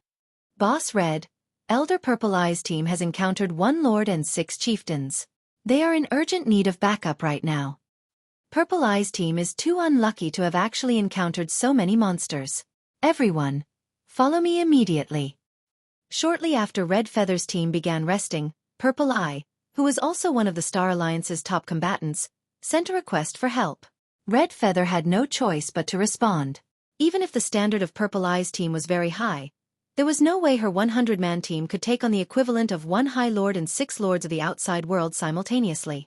Not to mention, there should also be plenty of elite and special elite monsters. However, the problem plaguing the various teams was actually making the Candlelight trading firm in Stone Forest Town a fortune. Whether it was whetstones or advanced whetstones, none of the guilds had initially planned to purchase these items from the Candlelight trading firm. However, the consumption of these items was simply too voracious. Their own production was insufficient. Hence, the guilds had no choice but to purchase these items from the Candlelight trading firm. Due to this reason, the entire Candlelight trading firm was extremely busy since several hundred whetstones might sell at any given minute. Meanwhile, during the time the various guilds were scrambling over the Stoneclaw Mountains, Xueqi cooped himself up inside a special forging room, frantically producing intermediate mana armor kits and continuously increasing his forging proficiency. For 4 whole days, Xueqi did not sleep or rest, spending all that time madly raising his proficiency. He only stopped when the sound of a system notification entered his ears. Meanwhile, Xueqi's level had also increased rapidly during this period.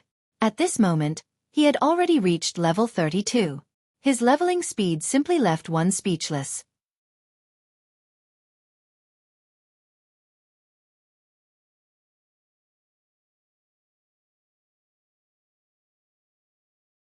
Chapter 680. Advanced Forger. System. Congratulations! You are the first player to be promoted to an Advanced Forger, rewarding 10 magical gold and 20 million EXP. The system notification repeated 3 times.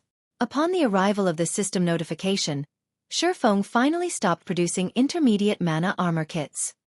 He had required a total of 24,000 proficiency points to advance from an intermediate forger to an advanced forger. That was double the amount necessary for the promotion from a basic forger to an intermediate forger. It really is tough work.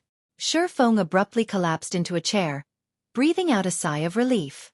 With this standard, I should be able to manufacture the core component of the magic device. Even if he was producing intermediate mana armor kits, it normally should not have been possible to gain 24,000 proficiency points in just 4 days.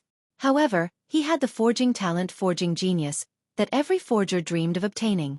With each successful forging, he had a fixed chance to receive an additional 2 proficiency points, equivalent to successfully producing 1 more high-level item. The luck from Icarus's heart also helped increase his chances of triggering the effects of forging genius. Only with the combination of all these effects did he manage to become an advanced forger. Nevertheless, his success rate at producing the core component of the magic device would still be very low, even though he was now an advanced forger, roughly 10% at most. If he became a master forger though, his success rate could be as much as 30%. However, time waited for no man. Moreover, even if Xueqi had the Book of Forging, the Black Steel Insignia, and forging talent, advancing from an advanced forger to a master forger would still be extremely difficult. That promotion was no longer a problem of proficiency or success rate. One of the requirements for a player to become a master forger was the creation of their own weapons and equipment without relying on readily available forging designs. Doing so would not take days but rather months or years, instead. Hence, even after a decade had passed, remarkably few players had managed to reach the level of master. Setting aside the fact that Xueqi needed to advance to his Tier 2 class within a short period, just the test for the Tier 2 class was already quite challenging. The test for one of the 10 Great Saint Legacies could only be more so. If he wanted to clear the test quickly, it was naturally better for him to be stronger. Solomon's treasure might allow him to improve his strength further. Needless to say, he had to complete the quest as soon as possible. During these 4 days, many things had also occurred in the vast God's domain. The most popular matter had to be the activation of the Divine Battlefield at the Divine Colosseum. The Divine Battlefield was a place for players to wage war against each other. Players could obtain points for killing other players in the Divine Battlefield, which they could then use to exchange for rewards. A wide selection of rewards was available, although the most attractive rewards were still weapons and equipment. The best reward players could trade for was dark gold set equipment. However, the number of points required to do so was immense. Moreover, the weapons and equipment received were non-tradable and were usable for only the person who exchanged for them. Hence, even if the items dropped upon the owner's death, other people could not avail of said items, though they could sell them to NPCs, at dismal prices. To exchange for dark gold set equipment, players were first required to reach the highest ranking battlefield. The Divine Battlefield was divided into multiple ranks: Soldier's Battlefield, General's Battlefield, Marshal's Battlefield, King's Battlefield, and Hero's Battlefield, with each succeeding rank having increasingly higher entry requirements. Only after reaching the Hero's Battlefield could players collect points to exchange for dark gold set equipment. However, this was also a good way for experts to upgrade their equipment. After all, even guilds had a hard time obtaining dark gold weapons and equipment. Hence, everyone's passion for the Divine Battlefield deepened. When Fire Dance and her team participated in the Divine Battlefield, they would occasionally get slaughtered as well. The players visiting the Divine Battlefield did not come from just a single kingdom or empire. Instead, the entire God's domain shared a single Divine Battlefield. Against monstrous experts or the encirclement of 3 or 4 top-tier experts, even Fire Dance and the other Zero Wing Corps members could only accept fate.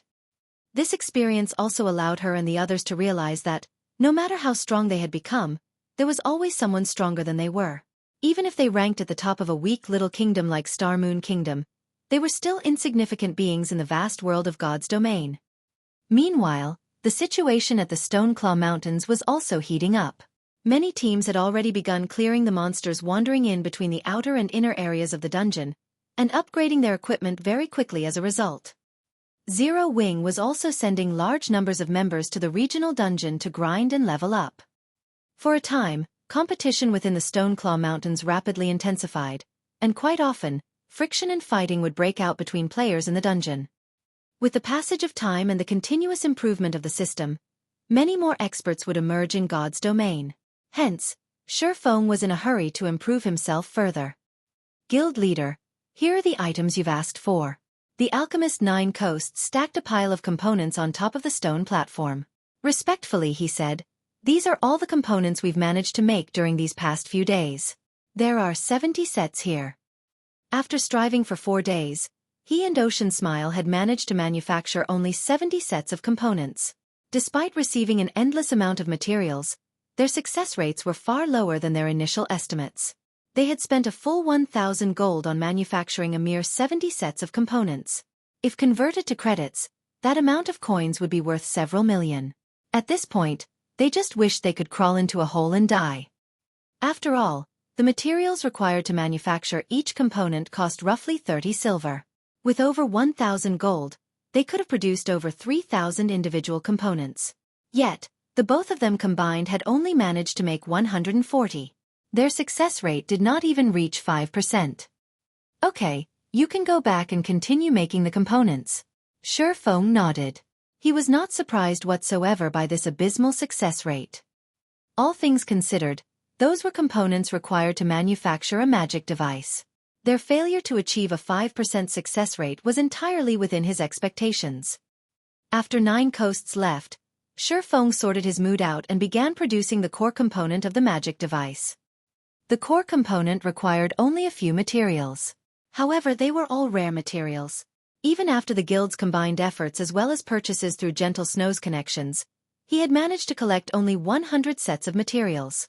The cost of one set was roughly 10 gold, so 100 sets cost about 1,000 gold. Meanwhile, Xueqi's success rate was only around 10%. Even the Star Alliance and Ouroboros would not be willing to take such a gamble. Fortunately, I'm earning quite a lot of money through Stone Forest Town and the Candlelight Trading Firm. Otherwise, even I wouldn't dare to take this risk, Xueqi muttered, smiling bitterly as he looked at the materials in his hands. The core component he was going to produce was a ball-shaped object. Just refining the metals required was already a difficult task. However, by relying on the ice blue devil flame, the metal he refined had relatively good color. What came next was molding the metal into the desired shape. If he was off by even a single millimeter, then the final product would end up as a failure. As for the last step, he had to engrave runes onto the metal ball. Time crept past. Xueqi went through 70 attempts in one go. In the end, only 3 out of the 70 attempts had succeeded. The difficulty of producing the core component was much higher than his initial expectations. I'm generally familiar with the process already. I should start using the magical gold now. Xueqi considered the materials he had left, feeling that he already had sufficient practice. The magical gold rewarded by the system was an extremely rare material. Not only could it increase his forging success rate, but it could also evolve an item at a fixed chance. Its market value was no less than 100 gold per piece. Initially, Xueqi had taken 50 tries to produce one core component. Afterwards, however, he had managed to succeed twice out of 20. Without a doubt, his success rate had increased significantly, which was all due to his continuous experimentation using the simulation device. If he did not possess the simulation device of the special forging room, he would have most likely failed all 70 attempts.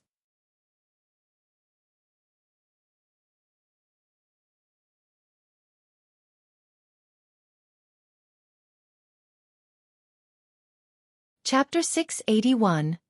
Dual Abilities. With only 30 sets of materials remaining, Xueqi did not dare to be careless. A magic device was an assembly of different components. The core component was merely one of 3 parts. If he failed the final assembly, the product would be a failure as well, and the components would have to be scrapped. Xueqi had seen a master forger assemble magic devices in the past. Back then, said master forger only had a success rate of 30%. Even so, a massive number of players eagerly searched out this master forger to help assemble their magic devices for them, because other master forgers had less than a 20% success rate. 5 sets of components were required just to assemble a single magic device. Furthermore, each component set, which consisted of 3 individual components, required roughly 10 sets of materials to manufacture. In other words, at least 50 sets of materials were required to produce a magic device.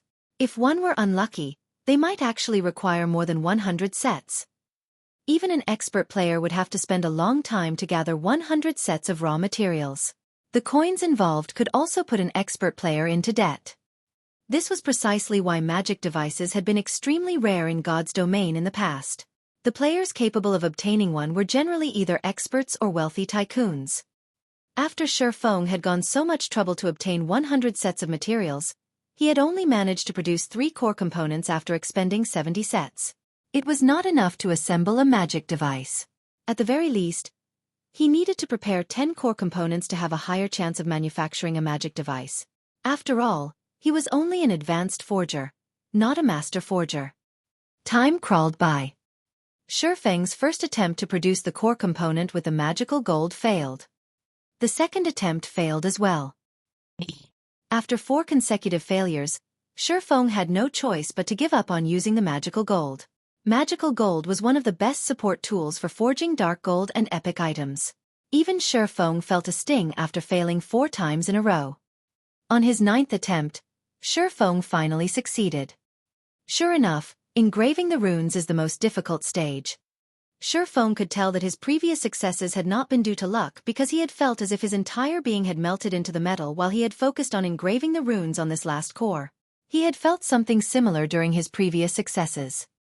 This feeling of melding with the core component? Xueqi stopped his work for a moment and pondered the sensation. It feels somewhat like improving my skill completion rate.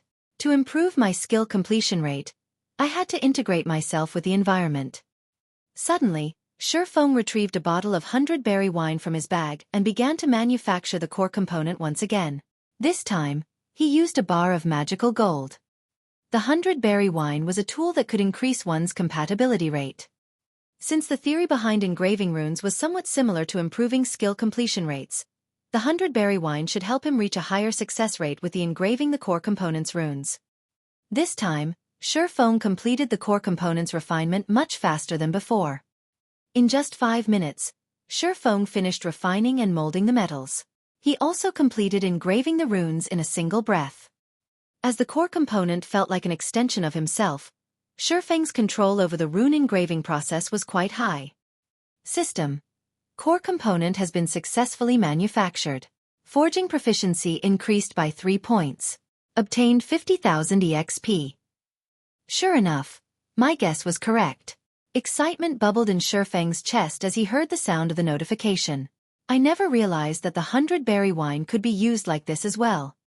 Immediately, Xueqi used the remaining materials in one go. Of the remaining 20 sets of materials, he successfully produced 4 core components. Among them, magical gold had been incorporated into 3. His success rate had reached the level of a master forger. With this, he had managed to produce 9 core components with the 100 sets of materials. Among them, 4 had magical gold. He was only 1 core component from his goal of 10. Now, all that was left was to assemble the magic device. If he succeeded, he would be the first player in God's domain to birth a magic device. As the weapon that had brought about the end of the era of demons and gods, one could just imagine how powerful a magic device was. A magic device's most valuable effect was its ability to strengthen weapons, allowing these weapons to inflict damage to demons and gods. To put it simply, magic devices had given humans the ability to resist demons and gods. Of course, the magic device Xueqi had obtained was not that powerful as it was only bronze rank. Even so, a bronze magic device should not be underestimated. As players reached higher levels in God's domain, the monsters they encountered would grow stronger as well. At some point, even dark gold and epic weapons would not deal much damage. However, after one equipped a bronze magic device, even a secret silver weapon could cut through the tough hide and scales of monsters, not to mention fine gold and dark gold weapons. If players did not possess a magic device, however, the difficulty of defeating those powerful monsters would increase significantly. Hence, in the past, the various large guilds throughout God's domain had been extremely desperate to obtain magic devices. Even the design for a bronze magic device could incite a war between first-rate guilds. Now that Xueqi had obtained a magic device forging design so early into the game, he could begin to manufacture them much sooner than anyone else. He would also be prepared when everyone began encountering monsters that could not be easily defeated with normal weapons. The first assembly failed. The second assembly failed. The third assembly was successful. System: Bronze magic device has been successfully manufactured. Forging proficiency increased by 5 points. Obtained 100,000 EXP. Xueqi was stunned when he heard the system notification. This can't be real, right? Success on the third try? Xueqi muttered, astonishment filling his voice, as he stared at the fist-sized metal ball in his hand. The black metal ball overflowed with light. The surging mana within was visible to the naked eye. I wonder what kind of attributes it possesses. After a magic device's successful assembly, it would gain a random ability. Although the bonus a magic device provided varied in strength, the magic device's basic function would not change. The layer of mana that covered the weapon, or mana blade, was invaluable. This mana blade could interfere with the mana that radiated off a monster's body, thereby weakening its defense significantly and allowing players to inflict damage. Otherwise, a monster's body with that protective layer of mana was tougher than diamond. Even scratching the monster would be extremely difficult, not to mention taking it out. Magic device, bronze rank. Strengthens a weapon, giving it the basic reduced weight effect and weaken target's mana body by 30%. What a pity. Although the weakening effect is quite powerful, the reduced weight effect isn't particularly useful to a one-handed weapon. It would be very useful towards a two-handed weapon though. Xueqi inwardly felt disappointed. Both the Abyssal Blade and Purgatory's Shadow fit him perfectly right now. If they became any lighter, he might not be able to exert his full strength with them. Following which, Xueqi returned to assembling magic devices. 1, 2, 3. As his stock of components dwindled, the sound of a system notification rang by his ears once more. System: Bronze magic device has been successfully manufactured. Magical gold's effect triggered. Forging proficiency increased by 5 points. Obtained 100,000 EXP. When Xueqi heard that the magical gold's effect had been triggered, his excitement stole his breath. Originally, he had only used the magical gold to increase the success rate of manufacturing the magic device's core component. Hence, he had not expected the magical gold's effect to trigger. Immediately, Xueqi clicked to inspect the evolved magic device's statistics. Dual abilities. Isn't this a little too much? Xueqi could not believe what he was seeing. A magic device could only strengthen a single attribute. Even the higher-ranked mysterious iron magic device was no exception to this rule. Only the strengthened effects were slightly better. However, the magic device in Xueqi's hands actually offered 2 buffs.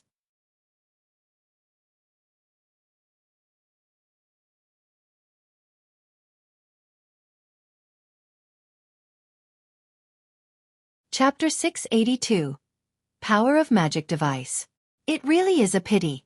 It would be great if the magic device's rank were a little higher. Xueqi felt both joy and disappointment as he gazed down at the pale silver orb in his hand. The bronze magic device's debuff was average at best. Although it was more than enough against current monsters, it would grow increasingly weaker as the game progressed. Sooner or later, the bronze magic device would have to be discarded for something better. And yet, he had never heard of even a mysterious iron magic device possessing dual abilities. Purely in terms of combat power, the double-attributed bronze magic device was stronger than ordinary mysterious iron magic devices. Only, mysterious iron magic devices posed more of a threat to a monster's mana body. Oh well, one can't have everything. I've already lucked out by manufacturing a double-attributed magic device. I can't get too greedy. Xueqi quickly shifted his focus, and the more he looked at the magic device in his hand, the more he fell in love with it. Magic device, bronze rank. Strengthens a weapon, giving it the basic vibration effect, basic polarizing effect, and weaken target's mana body by 27%. Both the vibration effect and the polarizing effect were considerably powerful additional abilities among magic devices. The previous device Xueqi manufactured only had the reduced weight effect. However, the vibration effect could allow a weapon to emit high-frequency vibrations, allowing it to display astonishing destructive power with each hit. Meanwhile, the polarizing effect could refract light off of weapons, making it difficult for enemies to predict the weapon's trajectory and dodge it effectively. Originally, among the many abilities available, these two were only intermediate abilities. However, when these two abilities were combined, the overall strength the magical device offered increased exponentially. Not only could the magic device make a weapon difficult to dodge, but it could also give the weapon immense destructive power. The combined effects of these two abilities was not the slightest bit inferior to an advanced ability. Magic devices of different ranks generated different abilities. Normally, bronze magic devices could only generate basic or intermediate abilities, with the former having a higher chance. Mysterious iron magic devices could only generate basic or intermediate abilities. Only, it had a higher chance of generating an intermediate ability. Only after reaching secret silver rank could a magic device generate an advanced ability. However, the probability was not very high. Currently, although his magic devices was only bronze rank, it rivaled a secret silver magic device with an advanced ability. How could he not grow excited? However, this was also the reason for Xueqi's disappointment. Advanced abilities were extremely rare. Even in the past, magic devices that possessed advanced abilities had been as rare as a phoenix's feather. The appearance of one usually triggered a rain of blood. I wonder what kind of effects it will have after it is equipped. Xueqi could no longer hold back as he impatiently equipped the magic device on the Abyssal blade. The moment Xueqi placed the magic device on the Abyssal blade, the pale silver orb transformed into a blob of liquid that seeped into the magic weapon. A small alchemy array then appeared on the sword's hilt. In the next moment, the alchemy array began to absorb a large amount of mana from the surroundings, assimilating it into the Abyssal blade and increasing the magic weapon's power. When Xueqi swung the Abyssal blade lightly, he saw the sword split into 3 identical blades. With just the naked eye, it was impossible to tell which sword was the real one. When the Abyssal blade passed through a corner of the stone platform, the blade easily sliced through the dense stone, leaving behind a surface that was as smooth as a mirror. Amazing! If someone else equipped this magic device and used it against me, I think I would even struggle to block the attack. Looking at the stone platform with its missing a corner, Xueqi was very surprised. The special forging room's stone platform was not an ordinary stone platform. Normally, even a magic weapon could only leave a small scratch. Now, however, Xueqi had effortlessly sliced off the platform's edge. For a moment there, Xueqi had even wondered if he had missed, as he had not felt the slightest resistance when the Abyssal blade passed through the stone. If his target had been a secret silver weapon or a piece of equipment, the item might have split in half effortlessly. Xueqi even doubted whether a fine gold weapon could withstand such a frightening, destructive power.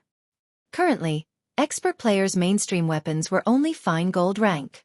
If even fine gold weapons could not block his attacks, enemy experts with fine gold weapons would be tantamount to unarmed noobs. How were they supposed to face him? With this strength, I should be able to try Mount Sogar. Although Xueqi had never been to Mount Sogar before, he was not unfamiliar with the top of the world. Now that he had dealt with the most dangerous part of the journey, all that was left was locating Solomon's treasure. Weissman had already given him the map, which had been engraved on the elemental core. However, the map was too simple, and he had no idea where exactly Solomon's treasure was. Fortunately, the map did not lead to a high-leveled area on Mount Sogar. With his current strength, he should be able to cope with the dangers there. Following which, Xueqi tidied up the room and took out the position teleportation scroll. He intended to head to the top of the world immediately. Suddenly, the sound of a system notification reached his ears, indicating that Blackie had sent him a message. Guild leader, Aqua seems to be having trouble. Please head over to the residence in Stone Forest Town quickly. Xueqi froze, slightly surprised. Stone Forest Town had NPC guards to protect it. Unless they wanted to be banished, the various guilds would not stir up trouble. If a guild were banished from Stone Forest Town, they would no longer have a place to resupply or repair. As long as one had a brain, nobody would dare provoke Zero Wing right now. In fact, they should be afraid of the guild. Forget it. Let's see what's going on. Xueqi stored the position teleportation scroll and took out a guild transfer scroll. Currently, the teleportation magic array in Stone Forest Town was still under construction. If players of Zero Wing wished to arrive at Stone Forest Town quickly, their only option was to use the guild transfer scroll. After using one, they would have to wait for an hour before they could use one again. It was far more inconvenient than a teleportation array. Moreover, the scrolls were not cheap. Ordinary guild members would not be willing to use it. Stone Forest Town, inside the reception room of Zero Wing's guild residence. At this moment, Aqua Rose wore a very ugly expression, flames of rage burning in her eyes. Meanwhile, the two people sitting across from Aqua Rose smiled. Aqua Rose's anger did not affect them in the slightest. Of these two people, one was an indifferent-looking middle-aged man, while the other was a beautiful woman wearing a glamorous purple robe that revealed a large portion of her cleavage. If Xueqi were here right now, he would certainly be surprised. The indifferent man was none other than Twilight Echo's guild leader, Glorious Echo. Guild leader Glorious, don't you think you're going overboard? Aqua Rose asked coldly. Overboard? How is this overboard? I am just offering a kind reminder, Glorious Echo laughed. Although you left Twilight Echo, do not forget that you have yet to dissolve your contract with the guild. If I sue you for breach of contract, can you afford the compensation? I've already clearly stated that I am only a vice leader of Zero Wing. I do not have the authority to allow Twilight Echo to construct a guild residence in Stone Forest Town. I have even less authority to give Twilight Echo half the town, Aqua Rose growled. She had wanted to dissolve her contract with Twilight Echo the moment she first left, but in the end, she had abstained as her family sat on the board of directors of the guild. However, she never would have thought that now.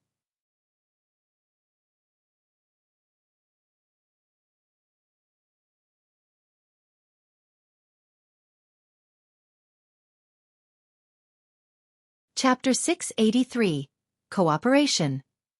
Although Aqua Rose had been trying to explain, Glorious Echo acted as if he had not heard a word. With an unsmiling expression, Glorious Echo said coldly, "The conditions I offered are quite generous. You should know that, if not for your family, we would never offer the chance to become a guild elder. We also wouldn't offer triple the price to purchase your shares of Zero Wing in addition to some of Twilight Echo's shares. Or are you telling me that you can afford the severance fee?" As a veteran first-rate guild, Twilight Echo had very few loopholes in its management. In the past, Aqua Rose had been an honorary elder of Twilight Echo. With a considerably high position in the guild, it had only been natural to require her to sign a contract with the guild. She was no exception to this rule even though her family sat on Twilight Echo's board of directors. Now that Aqua Rose had left Twilight Echo and joined another guild, she was in severe violation of her contract. If it were Aqua Rose of the past, the severance fee would not have been an issue with her family's backing. Now, however, since Aqua Rose's family hoped that she would agree to Glorious Echo's conditions, they would not assist with the severance fee. Since the Divine Colosseum had launched, the price of magic crystals continued to climb by the day. In contrast, however, the increased availability was insignificant. As a regional dungeon that produced magic crystals, various guilds throughout God's domain targeted the Stoneclaw Mountains. However, the travel costs for guilds outside of Star Moon Kingdom were ridiculously high. Moreover, without a foothold in the area, these guilds at most would be left with table scraps. As the nearest town to the Stoneclaw Mountains, setting aside Stone Forest Town's geographical advantage, the coins and magic crystals it could earn each day was enough to make the various guilds drool. Only, level 150 guards patrolled the town, protecting the guild that owned it. At the same time, there were also the NPC guards that Zero Wing's members had recruited. Even a super guild had to stand by and watch, helpless against Zero Wing's defense. From Twilight Echo's perspective, Aqua Rose was the only reason Zero Wing had any power today. Otherwise, it was impossible for a guild without any background, financial strength, or nurturing methods to grow to such a scale within such a short amount of time. Aqua Rose had initially been an honorary elder of Twilight Echo. She was well known in the virtual gaming world, yet she had suddenly joined a nameless and powerless guild. This guild must have offered a relatively high price to recruit her. In addition, With Aqua Rose's current importance to Zero Wing, she would undoubtedly wield a massive amount of authority. Even giving away 90% of the town's lands would be well within her authority, much less allowing Twilight Echo to establish a guild residence in Stone Forest Town. As long as Twilight Echo obtained Stone Forest Town, the guild would have the capital to rise in God's domain. A veteran first-rate guild had an abundance of manpower. Twilight Echo was no exception, with an army of elite players held in reserve. However, it was not easy to nurture a God's domain expert. This process required a large amount of magic crystals. If Twilight Echo could claim Stone Forest Town, then it could farm magic crystals, which would then allow them to nurture a large number of experts. At that time, Twilight Echo would have much higher chances of emerging victorious in the competition over the Storm Empire. Hence, it was a must for Twilight Echo to secure Stone Forest Town. Listening up to this point, Aqua Rose fell silent. She had already had enough when her family had forced a marriage upon her. She had joined Zero Wing and wholeheartedly focused on managing the guild, watching it grow slowly, because she wanted to prove her talents to her family and gain their approval. However, rather than gaining recognition, she was still treated like a tool. Glorious Echo, if you have nothing else to say, you can leave now. You are not welcome here. Aqua Rose no longer bothered addressing Glorious Echo as guild leader, but referred to him by his character name instead. She made sure they knew how furious she was. Since she had joined Zero Wing, she had been very happy. Her time here was completely different from her time in Twilight Echo. She had learned many things during her time in the guild. Counter to others' beliefs, it was Zero Wing that had made her stronger, not the other way around. And they want her to sell out Zero Wing? Not in this lifetime. Seeing Aqua Rose's determination, Glorious Echo's somber expression darkened. Right, I've forgotten to introduce this young lady beside me. Glorious Echo's expression suddenly changed. With a smile, he proceeded with the introduction. This is Miss Exemplary Willow. She represents Open Source Corporation and is responsible for the corporation's affairs relating to God's domain. Exemplary Willow, who wore a purple robe, only smiled in response. She did not bother to offer a single word. It was as if she looked down on Aqua Rose. Why is someone from Open Source Corporation here? Aqua Rose's shock was obvious. Open Source Corporation was a Global 500 company. Moreover, it ranked very close to the top. To the corporation, Twilight Echo was like an ant that it could squeeze to death at any given moment. They were from completely different worlds. You might not realize this, but Open Source Corporation has already invested in Twilight Echo, becoming the guild's largest shareholder. Although your parents were strongly opposed to the plan, their efforts were useless, Glorious Echo sneered. If our talks for cooperation fail today, I believe that Miss Willow will be quite disappointed. If Miss Willow is unhappy, Open Source Corporation might accidentally take everything from you and your family. So, I think you should consider your options carefully before you speak. So that's their game. Aqua Rose immediately came to a realization, a self-deprecating smile appearing on her face. It was no wonder why her family had not opposed the guild's decision. It would be child's play for Open Source Corporation to suppress her family's business. Facing such a monstrosity, her family would have no choice but to lower their heads. This is your best and only option. Why must you make life difficult for yourself? Glorious Echo advised softly. Besides, we're not just taking Stone Forest Town's land for granted. We are offering your guild leader a satisfactory price. If you can persuade him to hand over Stone Forest Town, then I assure you that, not only will you become a director of Twilight Echo, but Black Flame will also receive shares of the guild and become a director with you. With OSC's investment, Zero Wing will quickly become the #1 guild in Star Moon Kingdom. Wouldn't this be a better result? Taking a deep breath, Aqua Rose said resolutely, Glorious Echo, stop dreaming. I will never agree to your offer. She would never betray the guild.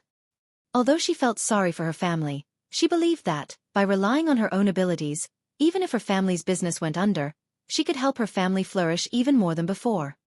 Good, very good. Glorious Echo applauded. However, his expression while doing so was exceptionally grim. With a chilling tone he said, Since you do not know what's good for you, I'll move this discussion to your guild leader. I believe he will be far more understanding. You better not regret your decision. No guild could ignore the temptation of receiving OSC's investments.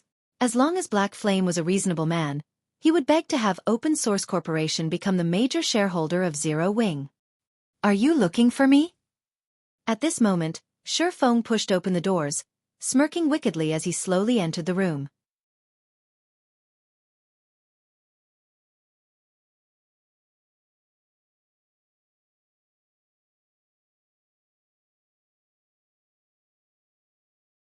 Chapter 684. You are not qualified. Guild leader. Startled, Aqua Rose turned to Xueqi. Guilt and embarrassment were written across her face. Glorious Echo was also momentarily stunned. He had never expected Zero Wing's guild leader to actually appear. He quickly recovered, smiled, and introduced himself. Good day, Guild Leader Black Flame. I am Twilight Echo's guild leader, Glorious Echo. This is Miss Exemplary Willow, Open Source Corporation's God's Domain representative. Having been unprepared for Xueqi's sudden appearances, Glorious Echo intended to use Exemplary Willow's identity to frighten Xueqi a little. Meanwhile, Exemplary Willow only glanced at Xueqi indifferently. It was obvious that she was not interested in a conversation between ants. Rather, her interest in Aqua Rose grew. Without much effort, one could predict this conversation's outcome. OSC was a major international corporation. It was also a giant in new energy trading. Its industries covered the entire world. Now that the corporation was moving on God's domain, there were countless people desperately trying to show off, vying for the corporation's attention.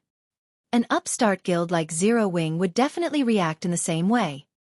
Only, Aqua Rose's decision had surprised her slightly. Facing such pressure and temptation, Aqua Rose remained unmoved. Having an assistant like Aqua Rose by her side could be quite valuable.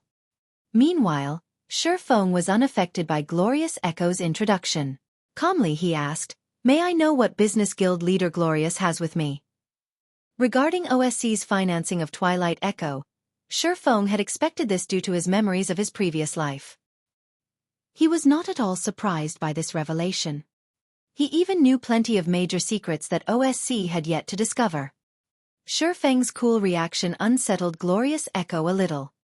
Upon hearing the name Open Source Corporation, any guild in God's domain would introduce themselves carefully to win Exemplary Willow's favor. Yet without offering a single greeting, Xueqi forged ahead and asked for the reason behind his visit. Does he not know about OSC? Glorious Echo was inwardly stunned. Immediately he said, Guild Leader Black Flame, Open Source Corporation is a major, international corporation. The corporation has both funding and connections in abundance. Currently, the corporation has taken a liking to Stone Forest Town and wishes to purchase it. Hence, we've sought out Aqua to discuss the conditions of the purchase. Since Guild Leader Black Flame has made a personal appearance, our negotiations will be much simpler. Guild Leader Black Flame, state your price. As long as it is appropriate, I believe that OSC will agree to your terms. Exemplary Willow nodded in conjunction with Glorious Echo's words. Although she had just come into contact with God's domain, she already had a relatively good understanding of Stone Forest Town's importance. She had to admit that it was surprising that a mere upstart guild had obtained such a town. I see, Xueqi laughed. He then looked at Glorious Echo saying, Then, Guild Leader Glorious, you may leave now. Ha! Glorious Echo was momentarily stunned. What do you mean, Guild Leader Black Flame? Isn't OSC looking for me to discuss Stone Forest Town? Xueqi countered with a question. Then why are you still here, Guild Leader Glorious? Glorious Echo sputtered, utterly speechless.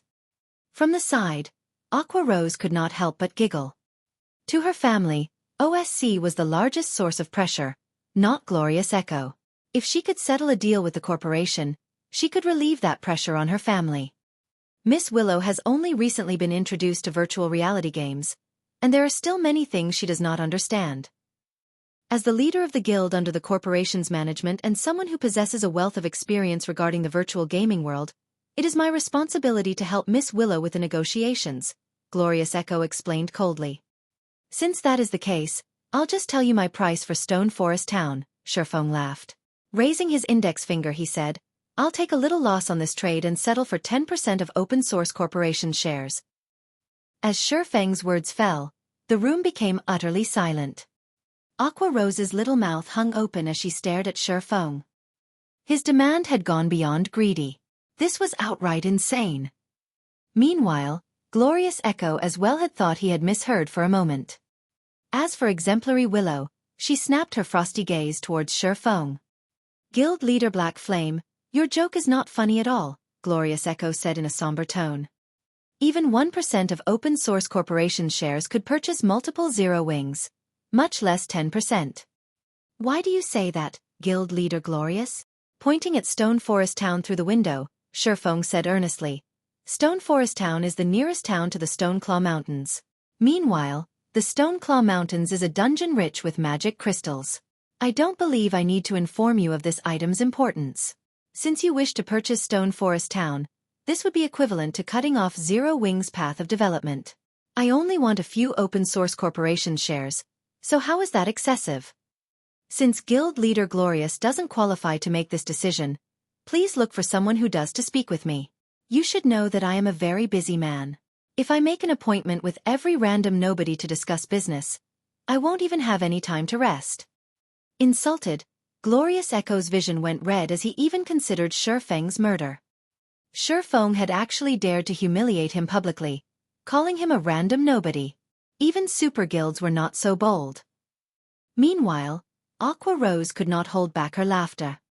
The guild leader of the almighty Twilight Echo had actually been humiliated to the point where he could not offer even a word of retaliation. This was the first time Aqua Rose had seen such an ashen expression on Glorious Echo's face. This comic moment relieved much of her pent-up frustration. However, Aqua Rose realized that Xueqi was currently venting for her, and her heart could not help but warm at this sight. Guild leader Black Flame, are you being serious? Finally, Exemplary Willow spoke. However, her tone was extraordinarily cold. She could not believe that the guild leader of such a tiny guild would actually dare to underestimate OSC. Although Exemplary Willow had not said anything threatening, the room's atmosphere grew heavy with tension. Even Aqua Rose struggled to breathe. This was the aura of someone who had always stood at the top of the world. Despite being unimaginably weak, she could still make a top-tier expert like Aqua Rose feel anxious. If Xueqi answered poorly, the consequences would be unimaginable. At this moment, Aqua Rose was somewhat regretful.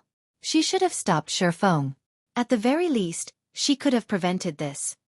However, as if Xueqi was without a care in the world, he nodded leisurely and responded, of course. I am always a man of my word.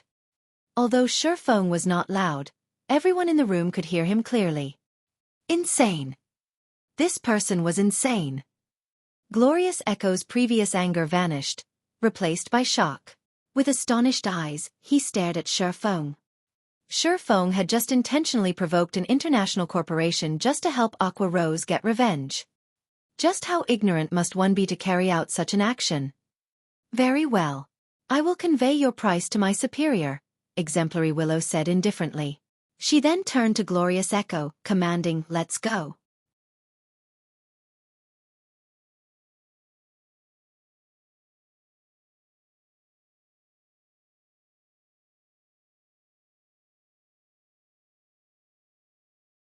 Chapter 685, New Continent. After Exemplary Willow and Glorious Echo left, the tension in the room evaporated. However, Aqua Rose still wallowed in her guilt. Exemplary Willow's eyes as she departed had reflected her inner anger clearly. This matter definitely would not be resolved so easily. Thank you, Aqua Rose muttered as she watched Xueqi, who maintained his usual calm, with grateful eyes. She was no fool. Although Xueqi's actions had seemed foolish, she knew that he had been helping her. Initially, OSCs had focused on Aqua Rose, and it would not let her, or her family, off the hook for her refusal to cooperate. However, Xueqi had come forth and provoked OSC intentionally, shifting the corporation's hatred towards himself. This way, the corporation would not bother targeting her and her family. If this were any other guild, none of them would willingly make an enemy of OSC for a single guild member. In response, Xueqi simply laughed and said, forget about managing the affairs of Stone Forest Town for now and focus on leveling up and improving yourself. I'll have Melancholic manage the town for the time being. He was not the slightest bit worried about what had just happened. But OSC. Aqua Rose understood that Xueqi was letting her distance herself from the dispute this time. This way, she would not attract Open Source's attention.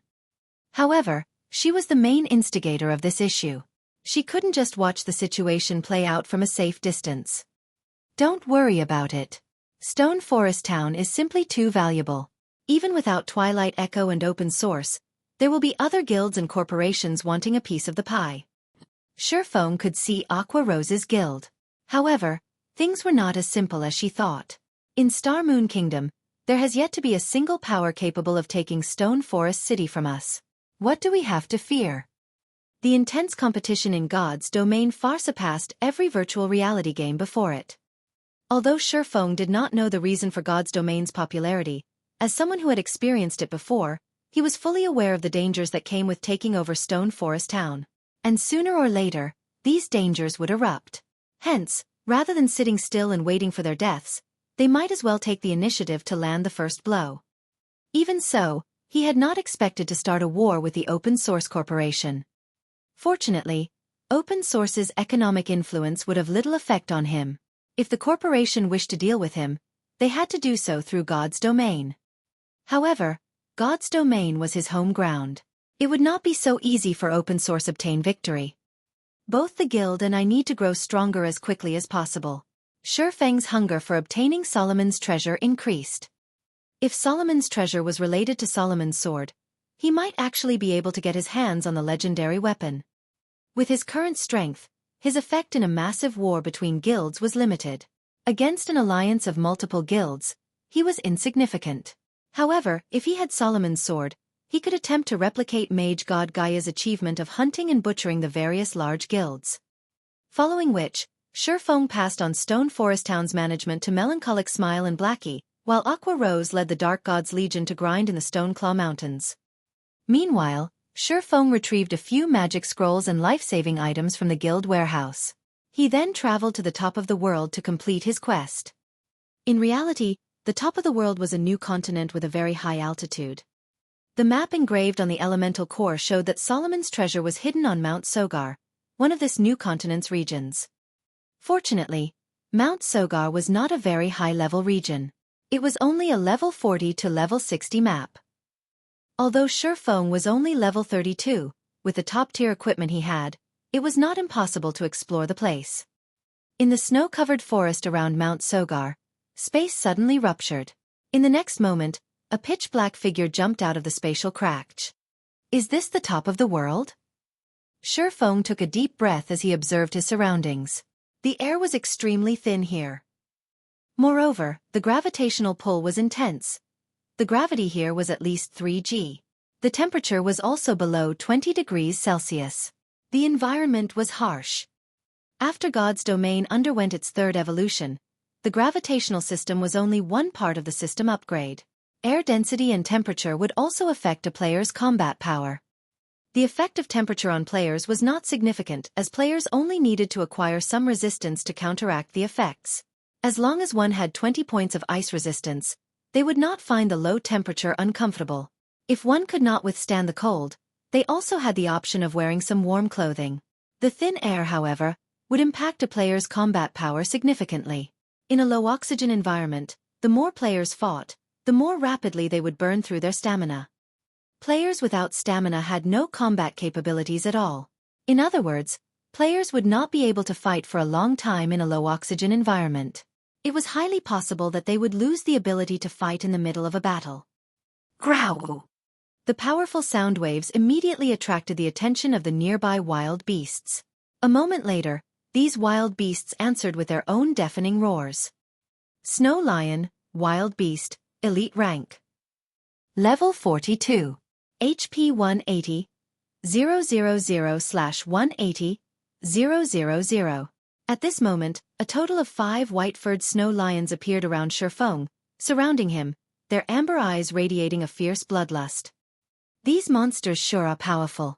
Despite being only elite rank, their bloodlust is so strong. This place really isn't meant for ordinary players. Xueqi chuckled as he unsheathed the abyssal blade. If any other expert stood in his place right now, the snow lions would likely devour them. Fortunately, Xueqi was no ordinary expert. Growl!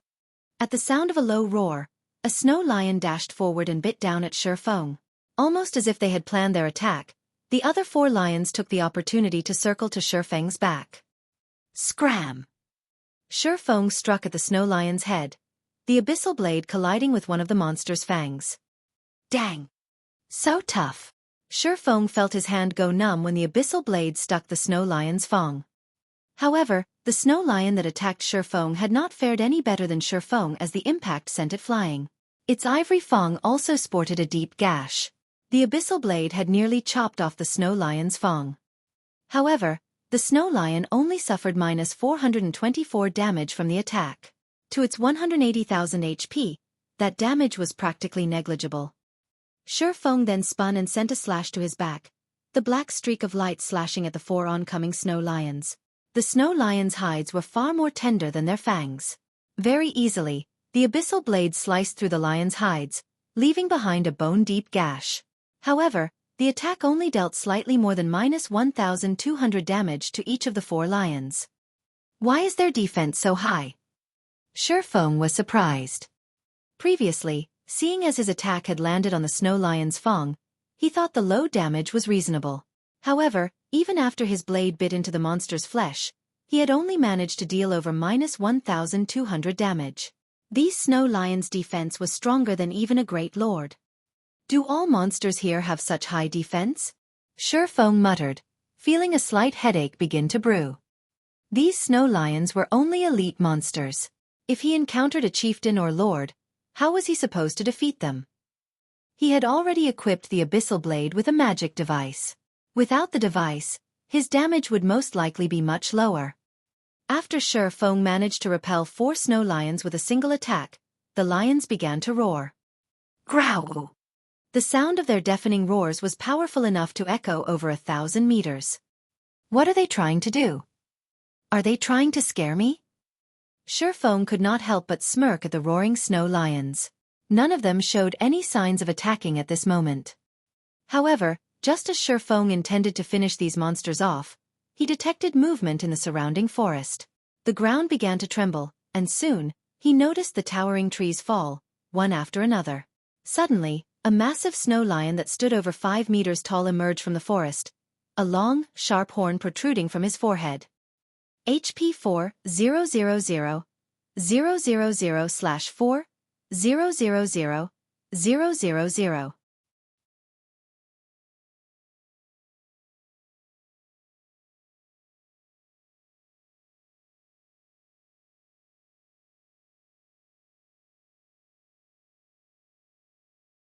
Chapter 686.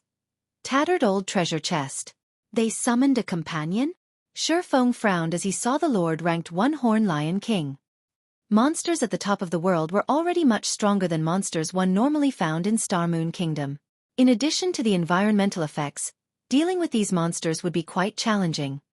In the current God's domain, there had yet to be a single player capable of soloing the level 45 Lord-ranked one-horn lion king. Even if Xueqi activated twofold Berserk, he would not have a shred of hope of defeating the level 45 Lord. Aside from its 4 million HP, Xueqi also had no information on the boss's skills. If it summoned another Lord, it would even be difficult to escape with his life. The one-horn Lion King gave Xueqi no opportunity to consider his situation. Lifting one of its massive paws, the Lion King suddenly transformed into an afterimage as it dashed towards Xueqi like a gust of wind. Its speed could match Xueqi's when he had Windwalk activated. It took only an instant for the massive Lion King to cross more than 20 yards, its paws sending dirt and snow into the air. So much destructive power. Xueqi immediately used Abyssal Bind, not daring to be careless. After the Abyssal Blade had evolved, all of its skills had reached Tier 1. A Lord-ranked monster was the equivalent of a Tier 2 class. With only a difference of 1 tier, Abyssal Bind could exert a large fraction of its effects. Shill, shill, shill. 12 pitch-black chains appeared out of thin air, instantly binding the one-horn Lion King's limbs, forcing the Lord to halt its charge. The Lion King bellowed in rage as it struggled against its bindings. If Xueqi had taken on this fight before the Abyssal Blade had evolved, the one-horned Lion King would have easily freed itself from Abyssal bind. However, no matter how much strength it exerted, it could not move an inch. The most it managed was cause the chains to tremble slightly. Although the chains showed signs of breaking, it would still be some time before they would shatter. I can finally use Abyssal bind again. Xueqi was quite satisfied with this outcome. The stronger the monster was, the weaker the effects of Abyssal bind would become. Hence, he rarely used Abyssal bind in his fights anymore. Now that the skill had regained its usefulness, he would have another card against powerful monsters. However, Xueqi did not dare to tarry any longer as he activated Windwalk and fled. Initially, Abyssal bind could prevent a target from moving for 4 seconds. Against the one-horned Lion King, however, he'd be lucky if the skill lasted 2 seconds. If utilized properly, he could put quite some distance between himself and the Lord. Sure enough, 2 seconds after Xueqi activated Abyssal bind, the one-horned Lion King broke free from its restraints. Without hesitation, the Lion King chased after its prey. Like so, one man and one beast ran through the snowy forest. Although Xueqi had attracted the attention of several monsters during his escape, he easily threw them off with his speed. The only monster he could not shake off was the one-horned Lion King. Fortunately, the Lion King was not a speed-type lord. After activating Windwalk, Xueqi's speed was roughly equal to the Lion King's. Hence, the Lion King could not close the distance he had created during his 2-second head start. It won't do to continue running like this. I haven't seen any flying-type monster so far, so it should be fine to use Windrider. While Xueqi fled, he searched for any movement in the air. The ability to fly was a massive advantage against monsters. However, as players reached higher levels, many high-level maps would also contain flying-type monsters. If players encountered such a monster, escape would not be an option. They either defeated the flying monster chasing after them or said monster claimed their life. It would take a miracle to escape from a flying monster. The top of the world was known for being an area that only experts could challenge. One would find it difficult to survive even the low-level regions of this place. Fortunately, Xueqi also had the 7 Luminaries ring. He considered himself to be someone who was quite good at escaping. However, even Xueqi did not dare to use his skills at the top of the world casually, as a single misuse might get him killed. After confirming that he saw no threat above him, Xueqi activated Windrider and soared into the sky. Meanwhile, the one-horned Lion King could only roar in frustration as it watched its prey escape its clutches. Although Xueqi was only level 32, the 220% increase in movement speed that Windrider provided made him faster than even a level 45 lord. The location marked on the elemental core showed that Solomon's treasure was in Mount Sogar's core area. Taking advantage of Windrider's effects, Xueqi flew towards the map's core. As Windrider only had a duration of 24 seconds, but a cooldown of 2 minutes, Xueqi was forced to stop every once in a while during his flight. Xueqi did not have the courage to brave the path on foot. During his 24 seconds in the air, he had spotted at least 3 Lord-ranked monsters. In addition, there were also plenty of chieftains and elites roaming around the snowy forest. Even if he used an isolation scroll, he would not escape detection from so many powerful monsters. After more than an hour of flying and hiding, Xueqi arrived at the base of Mount Sogar's core area. Luckily I can fly. Otherwise, I really might not have made it here alive. Xueqi could not help but inwardly celebrate as he looked at the snowy forest at the foot of the mountain. On his way here, aside from lords, Xueqi had even spotted a level 50 Great Lord. With Xueqi's current standards, without flight, he would never escape a Great Lord. After arriving at the foot of the mountain, Xueqi refused to use Windrider to fly up the mountain itself. The top of the mountain was flying-type monsters' territory. If he accidentally caught the attention of one of these monsters, he would be in trouble big time. Following which, Xueqi used an isolation scroll and carefully proceeded along the stone steps up the mountain. After arriving at Mount Sogar's heart, the monsters he encountered were level 50 at the very minimum. Xueqi was merely level 32. With such a huge difference in levels, monsters could easily perceive his presence from a long distance away. Although he could reduce his presence with an isolation scroll, if he wanted to avoid detection, he would still have to maintain a distance of roughly 80 yards from these monsters. Fortunately, that distance was still well within his range of sight, so he could easily hide. The path up Mount Sogar was very narrow and surrounded by steep cliffs.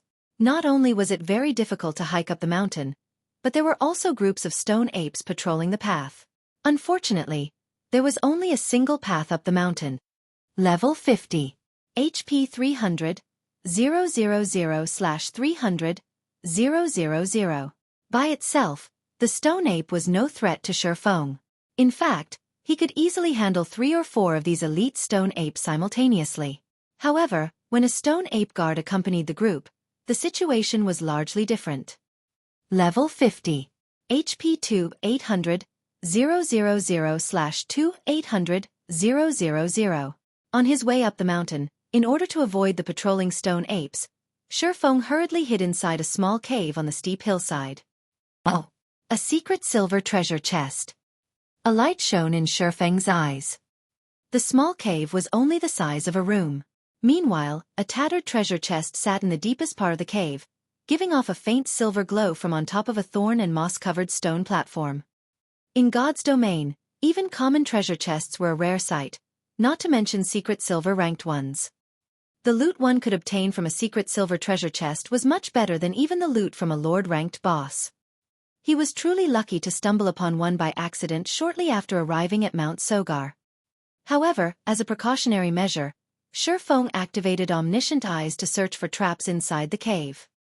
In the past, countless players had lost their lives by triggering a trap due to their momentary excitement of discovering a treasure chest.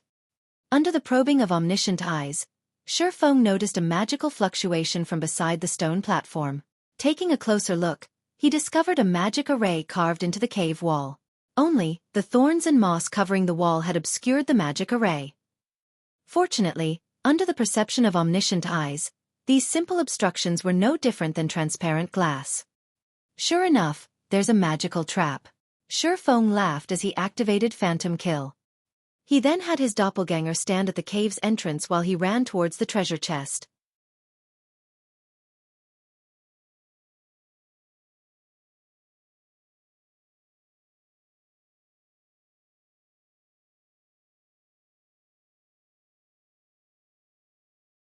Chapter 687. Tier 3 Magic Scroll. There were many types of traps in God's domain, and any one of these traps could finish a player off easily. The simplest traps were the ordinary physical traps. Most players could resolve these traps. A slightly more advanced trap was a magical trap. Even experts could lose their lives to these traps if they were not careful. The most advanced traps were challenge traps. When triggered, challenge traps would seal players inside a barrier. Players were then required to undergo a challenge, and only after they cleared the challenge would they obtain the reward. Although challenge traps were the most advanced of the 3 types, the former 2 were the most fatal when triggered. After all, players could simply choose to ignore the treasure if they did not wish to risk their lives, whereas the other 2 types would not offer players such a luxury. Hence, the physical and magical traps claimed the most lives. Meanwhile, classes like the assassin possessed skills to disarm traps. Hence, most solo assassins could get by just fine in God's domain. Although Xueqi was a swordsman without any disarm skills, he had magic scrolls that could do the job. This item had a very low drop rate. Moreover, it was only capable of disarming magical traps and challenge traps. Even with 0 wing strength, the guild had only managed to obtain slightly over 20 scrolls. Before coming to Mount Sogar, Xueqi packed 5 of these magic scrolls with him. Although, he had not expected to use one so soon. Walking up to the stone platform, Xueqi did not hurry to open the treasure chest. Rather, he cleared away the thorns and moss covering the stone platform. He then took out a silvery gray scroll, unfurling it and chanting the incantation recorded within. This silver-gray scroll was none other than a Tier 1 disarm scroll. It was capable of disarming all magical and challenge traps of fine gold rank and below treasure chests. However, the precondition was to locate the trap's activation array. Otherwise, the scroll would be useless. As the disarm scroll activated, gray smoke seeped into the trap's activation array. The mana within the activation array then began to corrode. Without any mana to power the activation array, the magical trap could no longer be triggered. I wonder what items I will find this time? Xueqi shifted his gaze towards the secret silver treasure chest once more. Exchanging a Tier 1 magic scroll for a secret silver treasure chest was a very profitable trade. Moreover, he was in one of the maps at the top of the world. This area was untouched by players thus far. In other words, the treasure chests throughout the top of the world had yet to be opened even once. Their loot would naturally be somewhat more abundant. This was a similar phenomenon to obtaining the first clear of the dungeon, whereby the end rewards would be slightly buffed. However, Xueqi still did not hurry to open the treasure chest. He first activated Divine Providence. Immediately, his luck increased by an additional 32 points for 30 seconds. Only now did Xueqi open the treasure chest. Following which, a loading bar appeared above the treasure chest, filling gradually. 20 seconds were required to open the secret silver treasure chest. The activation time for this one sure is abnormally long. Xueqi was a little concerned when he saw the required activation time. A treasure chest's activation time usually ranged from 3 to 10 seconds. Even secret silver treasure chests didn't usually require as long as 20 seconds. The seconds ticked by slowly. After the long and arduous 20 seconds, the tattered old treasure chest audibly clicked before its lid gradually opened. In the next moment, an array of colors escaped the treasure chest, illuminating the entire cave. There are so many items inside. After the rainbow brilliance dissipated, the secret silver treasure chest's contents were on full display before Xueqi. Items filled the entire chest. This was definitely the fullest treasure chest Xueqi had ever seen in his life. He spotted more than 10 Tier 3 gemstones alone. There was also a large number of magic crystals and silver coins. There were even 3 weapons and equipment inside the chest. These items were all level 50. Level 50 was considered a major milestone in God's domain. Although part of the reason was that players could apply for their Tier 2 classes at this level, it was mainly due to the difference in equipment. Level 50 equipment was a lot stronger than level 45 equipment. Originally, the attributes on a piece of level 40 secret silver equipment was roughly the equivalent of a piece of level 45 mysterious iron equipment. Only, the latter had slightly higher defense. However, the attributes on level 45 secret silver equipment were only the equivalent of level 50 bronze equipment. That was a difference of 2 ranks. Because of this, the attribute gap between players widened significantly. However, after reaching level 50, players would quickly discover that high-quality level 50 weapons and equipment would become far more difficult to obtain. Moreover, the number of weapons and equipment that dropped from dungeons would decrease significantly. Nowadays, ordinary players could collect a full set of bronze equipment so long as they put in the required effort. Many might even have a few pieces of mysterious iron equipment mixed into their sets. However, an ordinary level 50 player walking around in a full set of level 50 bronze equipment would be an impressive feat. Even level 50 mysterious iron equipment would be rarely seen on a guild's normal members. Only elite guild members could barely scrape together a full set of mysterious iron equipment. One could just imagine how difficult it was to obtain level 50 equipment of high quality.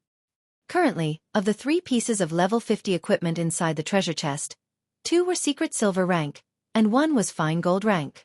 He had truly hit the jackpot this time. However, the item that demanded Xueqi's attention was a pale gold scroll. Even though the scroll sat quietly inside the chest, the frightening amount of mana radiated distorted the surrounding mana. If the scroll were activated, who knew what kind of power it could display? This was an effect that only Tier 3 magic scrolls or above could display. Tier 4 magic scrolls were as rare as a phoenix's feather throughout God's domain. If sold, it could fetch for an astronomical price. However, nobody would be so foolish as to actually sell a Tier 4 magic scroll. Meanwhile, although Tier 3 magic scrolls could not compete with Tier 4 magic scrolls in terms of rarity, each scroll was still considered a strategic item to a guild. Outside of an emergency, guilds would never consider using their Tier 3 magic scrolls. I wonder what kind of Tier 3 spell it contains. Xueqi eagerly picked up the pale gold scroll and examined it. Forcibly upgrades the tier of a skill by 1 tier up to a maximum of Tier 3. Cooldown: 1 hour. Uses remaining: 30. After reading the introduction, Xueqi was momentarily stunned. A magic amplification scroll was no less valuable than an epic item. To ordinary players, this scroll could forcibly improve their skills by a single tier. This scroll could provide a miraculous impact if used at a critical moment. For example, In a battle between two players who could both use only Tier 1 skills, if the losing player could suddenly amplify one of their skills to Tier 2, it could turn the tide of battle. When fighting bosses, the control effects of a Tier 1 skill was incredibly limited. However, the skill would display a marked difference at Tier 2.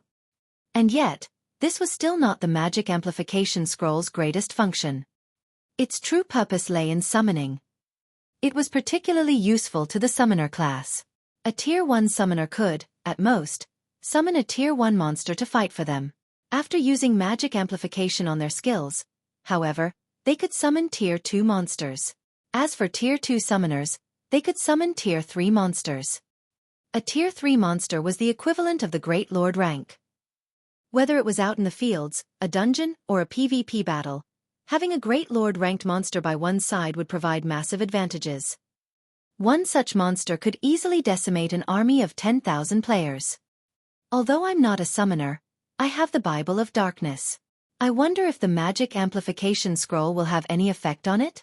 When Xueqi thought about the possibility of summoning a Tier 3 demon, he could not help but grow excited. If he could summon a Tier 3 demon, he would have a much easier time searching for Solomon's treasure. With the assistance of a Tier 3 demon, he could easily defeat even a group of chieftain-ranked stone ape guards.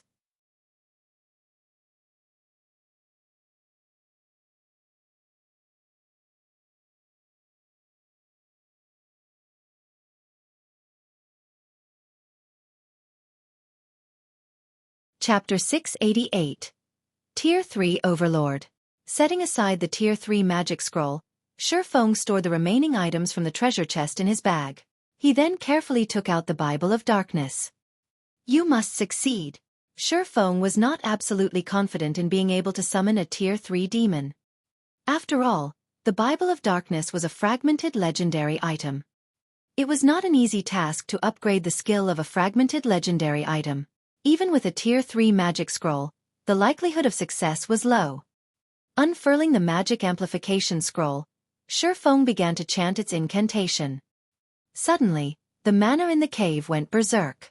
An endless stream of mana surged into the cave from outside, increasing the density within the cave to the point where it was visible to the naked eye. The dense mana took the form of a multicolored haze that filled the cave, creating a beautiful sight. Such dense mana. Xueqi had become the heart of the cave as mana surged into his body, forming a massive vortex. Emerge, Demon Gate. Xueqi activated demon summoning. Rumble. Suddenly, the cave began to tremble. In the blink of an eye, a massive pair of gates suddenly appeared out of thin air. This gate was twice as large as those that appeared when he summoned Tier 2 demons. Xueqi even struggled to move under the intense pressure this gate emitted. Did I succeed? Xueqi could not help his growing excitement as he watched the demon gate. The combination of the magic amplification scroll and the Bible of Darkness. If he could put this combination to use in a guild war, it would definitely turn the tides of battle. Regardless of the time or location, a Great Lord ranked monster was a massive threat to a player, not to mention a Great Lord that was under an enemy player's control. The threat level of such a Great Lord would be increased by at least 10-fold. As the demon gate slowly opened, a humanoid demon wearing crimson scale armor and wielding a pitch-black war axe hovered out of the darkness. However, although the demon had the shape of a human, it was much larger. The demon stood over 3 meters tall and had a pair of blood-red wings that allowed it to hover above the ground. Such a weak little ant actually dares to summon me. The Purgatory Demon? The Purgatory Demon snarled, ridicule flashing its blood-red eyes as it looked down on Xueqi. With a single flap of its wings, the Purgatory Demon crossed the distance of 10 yards in an instant, its speed surpassing even that of a Great Lord. The demon then swung its war axe down towards Xueqi. Die! The pitch-black war axe suddenly emitted intense shockwaves, destabilizing the surrounding space. As the war axe descended, Xueqi suddenly discovered that he could not move. This is the Tier 3 taboo skill, Spatial Suppression. Xueqi was aghast. He had never imagined that the demon he summoned would be so powerful. There were many kinds of Tier 3 demons. Moreover, Tier 3 demons possessed very high intellect, so there was a small number who could learn Tier 3 taboo skills. Among Tier 3 demons, these individuals were warlord-level existences. Xueqi was only a Tier 1 class. He had no hope of breaking free from the suppression of the Tier 3 taboo skill. He could not even use a skill. He could only watch as the massive war axe descended on him. Boom! When the pitch-black war axe landed, the impact destroyed the entire cave. Ha ha ha! Such a weakling also dares to use the Bible of Darkness? With this, the Bible of Darkness now belongs to me. The hovering purgatory demon could not help but laugh. However, its laughter was short-lived as a serious expression suddenly appeared on the demon's face. Its gaze focused on the ruins before it. Why are you still alive? The purgatory demon stared in shock as it watched Xueqi slowly climb out of the rubble. Xueqi looked somewhat miserable as his entire body was covered in dust. However, his HP was still full. He had not received any damage from the purgatory demon's attack. As expected of a Tier 3 demon. If I hadn't used Phantom Kill as a precaution for the magical trap, that hit really would have killed me, Xueqi said, smiling as he turned to the hovering purgatory demon while dusting himself. The instant the purgatory demon had appeared, Xueqi had noticed that he could not control it completely. Hence, he had immediately activated the replace skill, trading places with his doppelganger while he hid at the cave's entrance. However, the shockwaves from the demon's Tier 3 taboo skill had still affected him. Fortunately, he was able to activate Defensive Blade in time, blocking the incoming damage. Lucky ant. But you won't be so lucky the next time. The purgatory demon revealed a sinister expression as it swung its massive war axe at Xueqi once more. In response to the fast and destructive attack, Xueqi simply smiled as he said coldly, "There won't be a next time because your time is up." Time. Confusion flashed in the purgatory demon's eyes. Immediately, however, panic appeared on its face as it shifted its gaze towards the Bible of Darkness in Xueqi's hands. Countless blue chains suddenly emerged from the Bible of Darkness. Like a pack of hungry wolves, the chains shot towards the purgatory demon. Defiantly, the demon shouted, "No!" The purgatory demon no longer bothered with its attack on Xueqi. Instead, it was now fled from Xueqi with all its might. However, even if the purgatory demon was fast, it could not outrun the blue chains. The blue chains instantly pierced through the demon and wrapped around its body, sealing its movements completely. It could only whimper and mourn painfully as it lay on the ground. After a few seconds of whining, the purgatory demon's spirited eyes dimmed. As if it had become a walking corpse, the demon slowly stood up from the ground and looked at Xueqi as if waiting for a command. The blue chains binding the demon began to fade. That was close. Luckily, I used my doppelganger to buy some time. Xueqi finally released out a sigh of relief as he saw the purgatory demon's lifeless eyes. The Tier 3 demon was finally under his control. It was possible for a summoned creature to rebel. However, the chances of a rebellion were determined by the summoner's strength. Currently, Xueqi was merely a Tier 1 player. If he used a Tier 3 magic scroll to forcefully summon a Tier 3 demon, the chances of a rebellion were quite high. Meanwhile, when a summoned creature rebelled, its first target would be its summoner. Of course, there was also a method to end a rebellion. For example, the Bible of Darkness was capable of eliminating a summoned demon's consciousness. However, time was required to do so. After killing the summoned creature's will, it would become a puppet without any trace of autonomy. This would make it very difficult to control the summoned creature, sharply reducing its combat power. Normally, after a creature was summoned, the summoner only needed to transmit simple commands. The summoned creature would then carry out the commands automatically.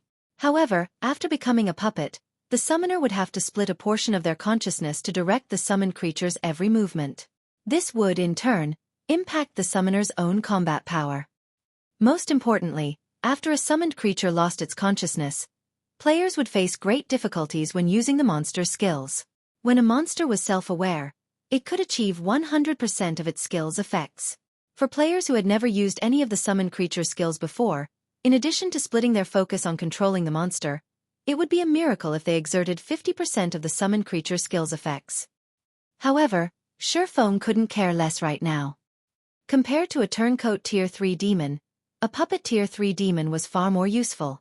Although having to control the demon manually would greatly reduce its combat power, it was better than nothing at all. I wasn't able to check its attributes before because it wasn't under my control.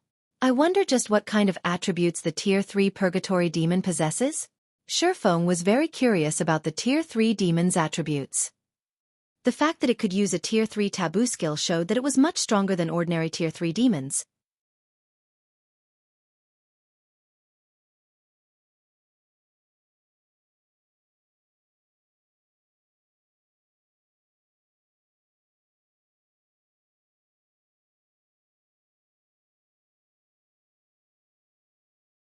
Chapter 689.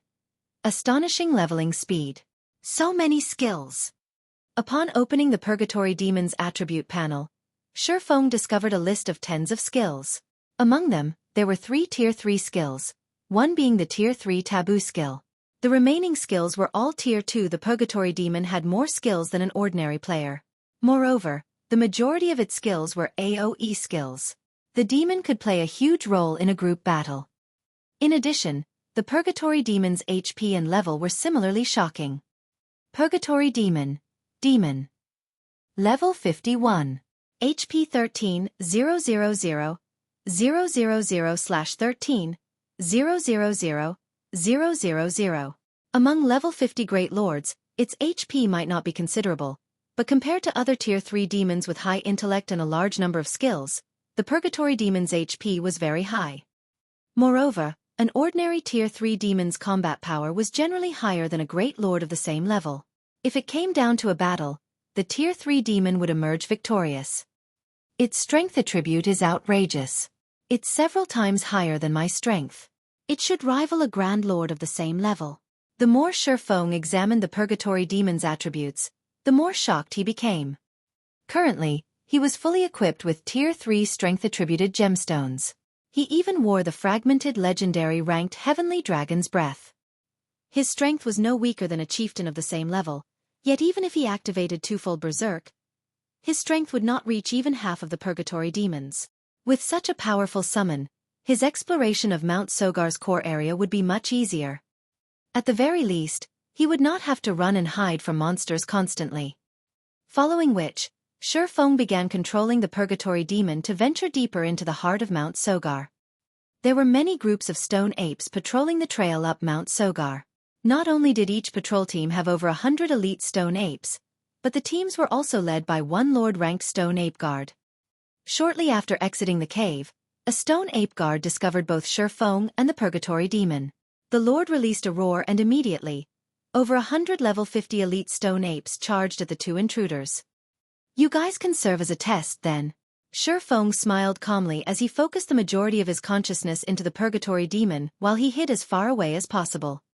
However, the Purgatory Demon, which was over 3 meters tall, was like an immovable wall as it stood in the middle of the mountain trail.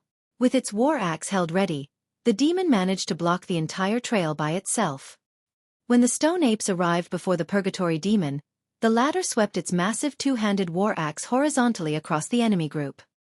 Suddenly, the 6 leading stone apes flew through the air, slamming into the mountainsides bordering the trail. Some of the stone apes' rock bodies shattered when they met the massive war axe, damages of over -30,000 points appearing above their heads. If a player had received the Purgatory Demon's attack just now, they would have died instantly. Such fierce damage. Xueqi was momentarily stunned. He had never imagined that the Purgatory Demon could deal such high damage. Compared to the Snow Lions, the Stone Ape's defense was much higher. Previously, he could deal around -1,200 damage to the Snow Lions with his normal attacks. Yet, the Purgatory Demon dealt over -30,000 damage, destroying over 1/10 of the Stone Ape's HPs with one swing of its axe. Moreover, it even shattered the Stone Ape's rock bodies, wounding the elites heavily and significantly reducing their combat power.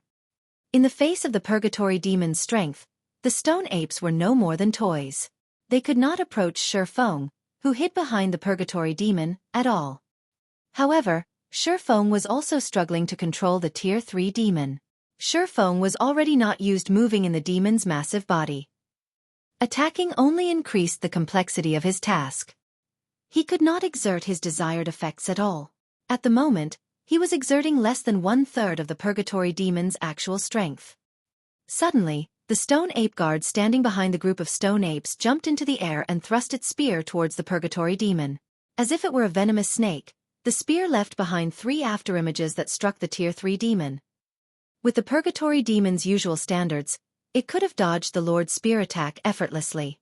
However, Xueqi was unable to exert the demon's full strength, so the demon received all 3 attacks. Minus 2,742. Minus 2,802. Minus 2,784. 3 consecutive damages appeared above the Purgatory Demon's head. However, compared to the Purgatory Demon's 13 million HP, these damages were practically negligible.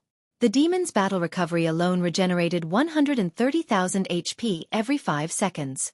Even if Xueqi allowed the Stone Ape Guard to attack as much as it wished, it would not kill the Purgatory Demon. I wonder how this move will fare.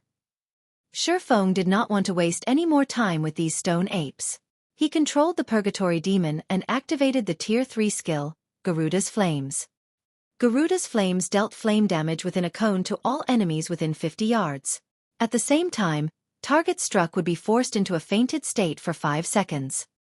The Purgatory Demon swung its massive war axe and the stone apes before it drowned in a sea of fire. Even while standing behind the Purgatory Demon, Xueqi could feel the scorching heat of Garuda's Flames.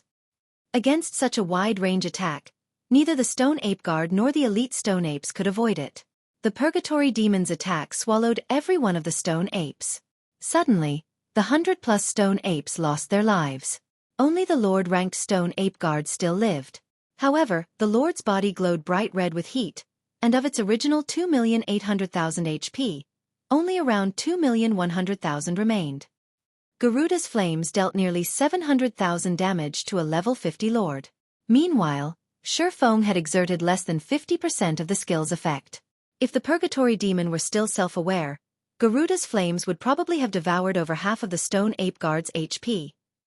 It's a pity that this skill's cooldown is somewhat long. Otherwise, grinding with this skill would be exhilarating. Xueqi sighed as he glanced at his experience bar. Xueqi had been at 9% of level 32. Now, his experience stopped at 20%. His experience bar had jumped by a full 11%. After players reached level 30, the amount of EXP they required to level up would increase tremendously. Even expert players had to grind for several days to gain a single level, not to mention someone like Xueqi, who required twice as much EXP as ordinary players. Any other player would have gained 22%. They would only have to defeat 5 Stone Ape patrol teams to gain a level. However, part of this was also because the monsters at the top of the world provided much higher EXP than the monsters in Starmoon Kingdom. Moreover, there was also the fact that the Stone Apes were elite monsters and were 18 levels higher than Xueqi, providing him with ample amounts of bonus EXP. For an ordinary player, a common monster that was 2 or 3 levels higher would be their limit, let alone an elite monster. Normally, a party of ordinary players was required to take down a single elite monster. After splitting the EXP 6 ways, each player would only receive a small amount. Meanwhile, Xueqi enjoyed the EXP for more than 100 stone apes by himself. His leveling speed would be as fast as flight. Following which, Xueqi directed the Purgatory Demon to attack the Stone Ape Guard with more skills. The Tier 3 skills cooldowns were simply too long. Xueqi intended to use them sparingly, so he only used Tier 2 skills to deal with the Stone Ape Guard. Even so, each Tier 2 skill dealt over minus 100,000 damage. In less than 30 seconds, the Stone Ape Guard lay at the Purgatory Demon's feet. Meanwhile, Xueqi's experience bar had risen by an additional 6%. The Lord provided more EXP than half of the 100+ elite stone apes. Other than providing Xueqi with an abundance of EXP, these stone apes had also dropped a large number of items. Equipment and materials littered the mountain trail before the Purgatory Demon. The drop rate here was even better than in the Stoneclaw Mountains. However, this place was home to monsters that were level 50 and above. If Xueqi grinded in an ordinary high-level map in Starmoon Kingdom rather than at the top of the world, he would not enjoy such a lucrative drop rate. However, Mount Sogar possessed a large number of powerful monsters. This was one major difference between it and ordinary maps. Surviving here was already extremely difficult for level 50 players, not to mention grinding for levels and items. Moreover, Xueqi was only able to eliminate the powerful monsters here due to the Purgatory Demon.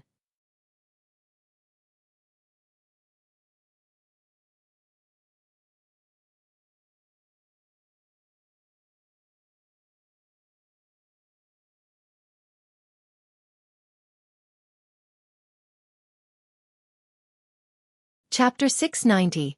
Absurd EXP. The top of the world is pretty nice. It's no wonder why those experts in the past tried so hard to come here. Xueqi sighed contentedly after he finished organizing the loot. Among these drops, there were several dozen pieces of level 50 equipment, 2 of which were mysterious iron rank, 16 were bronze rank, and the remainder were common rank. After reaching level 50, even elite monsters rarely dropped bronze equipment. Only chieftains would drop bronze equipment with a 100% certainty, and had the chance to drop mysterious iron equipment. As a result, players would have a far more difficult time obtaining level 50 high-quality equipment. To make matters worse, the final bosses of level 50 hard mode party dungeons were only chieftains. Only hell mode had lord-ranked final bosses. However, how many ordinary parties were capable of conquering hell mode party dungeons? Moreover, bosses' drop rates declined sharply after level 50. A boss that would drop 6 or 7 items at lower levels would only drop 1 or 2 items after reaching level 50. Xueqi could vaguely remember the time he had fought and grinded frantically, only managing to reach level 50 after an arduous struggle. Yet, what about level 50 equipment? After investing a ton of effort, he had only managed to obtain a full set of level 50 mysterious iron equipment by the time he reached level 50. If he had worn that quality equipment when he was level 45, he would have been considered as an ordinary veteran player at best. Even so, he had been the envy of Blackie and many of his fellow guild members. Back then, wearing several pieces of level 50 mysterious iron equipment into a 20-man team dungeon had been a luxury, not to mention a full set of mysterious iron equipment. After all, one obtained less than a handful of level 50 mysterious iron items after clearing a level 50, 20-man hard mode team dungeon. This was also the reason behind Forger's suddenly popularity surge. Although it might be very difficult for players to forge top-tier equipment, they had a relatively high success rate for producing level 50 and above bronze and mysterious iron weapons and equipment. However, the required materials were not so easily obtained. On the other hand, after defeating a single wave of stone apes, Xueqi now had so many pieces of level 50 bronze and mysterious iron equipment. It was mind-blowing. Xueqi continued to explore Mount Sogar's core area. During his journey, he defeated any stone ape patrols that he encountered for EXP and equipment. Humans had yet to claim Mount Sogar, so there were many stone ape patrols wandering along the mountain trail. It did not take long before Xueqi encountered another patrol team. For Xueqi, this place was a leveling heaven. Against the stone ape patrols, the Purgatory Demon's strength was simply overwhelming. In less than 3 hours, Xueqi easily reached 74% of level 33. If he wanted to, he could place in the top 20 of Star Moon Kingdom's ranking list.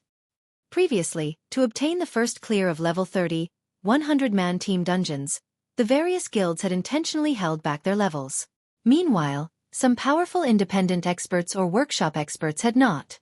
Instead, they took the opportunity to level up rapidly, earning some fame for themselves.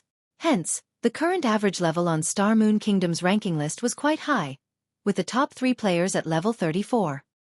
Meanwhile, the top 20 on Star Moon Kingdom's ranking list were all level 33 and above.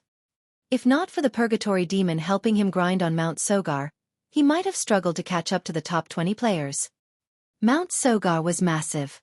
It was almost 3 times as large as an ordinary leveling map of the same level. Hence, searching for Solomon's treasure was time-consuming. Xueqi also encountered many powerful monsters throughout his journey, which slowed his progress further. To explore Mount Sogar effectively, Xueqi had used the Bible of Darkness and Magic Amplification Scroll once more to summon a level 51 Tier 3 Curse Demon. Although the Curse Demon had similarly turned on him, Xueqi had directed the Purgatory Demon to incapacitate the Curse Demon, allowing him to force it into submission. Unlike the Purgatory Demon, however, the Curse Demon did not possess any Tier 3 taboo skills. It also only had 9,500,000 HP. However, as it was a magic-type demon, its AoE capabilities were much stronger than the Purgatory Demon. With 2 Tier 3 demons under his control, Xueqi could explore the area far more efficiently. He had no problems facing even 2 or 3 waves of stone ape patrols simultaneously.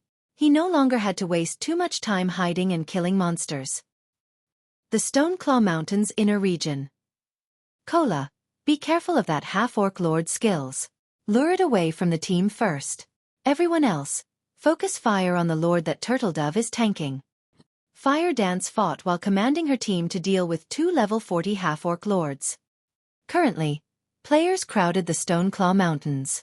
To secure more resources for themselves, Zero Wing's main force had no choice but to distance themselves from the crowd and push deeper into the mountains. They were lucky if they encountered a lord in the outer region.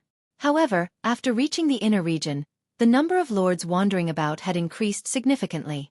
From time to time, players would have to face 2 lords simultaneously. This was a huge challenge for teams. Hence, the various guild teams avoided this area. To Zero Wing's main force, however, this area was just difficult enough. Zero Wing's lead MT Cola wore a complete Tier 1 set equipment. He also had the blue fire shield. He had no problems handling a single level 40 lord by himself. As for Turtledove, she had recently obtained the epic rank Divine Frost armor, so she, too, could tank a lord without assistance. In addition, Yi Wumian similarly wore a complete Tier 1 set equipment for shield warriors. He was constantly ready to jump in when necessary. If the MTs had no issues, there was no need to mention the team's DPS. Whether it was Fire Dance, Rampant Blade, Shadow Sword, Minor Wind, or Violet Cloud, every one of them possessed superb attack power. They also wore equipment that allowed them to ignore more than 10 of monsters' levels. Without any level suppression, their damage against level 40 lords would not be affected in the slightest. Hence, the team was more than capable of taking down 2 level 40 lords simultaneously. Currently, the members of Zero Wing's main force were all at level 32, leveling with impressive speed. There were a few reasons for their leveling rate.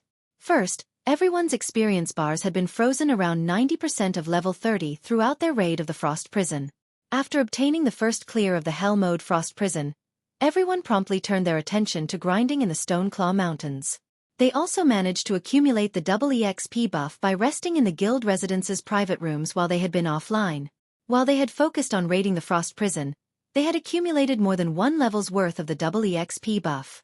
Thus, the moment they returned to leveling, they rapidly climbed to level 32. In less than 20 minutes, the team had dealt with their latest half-orc enemies, resulting in everyone's experience bars rising significantly. Fire Dance, our guild members have been ambushed in the Stoneclaw Mountains. Be careful. Aqua Rose suddenly contacted Fire Dance to warn her. Someone's ambushed our guild members? Fire Dance was slightly surprised. Which guild is it? Stone Forest Town was Zero Wing's territory now.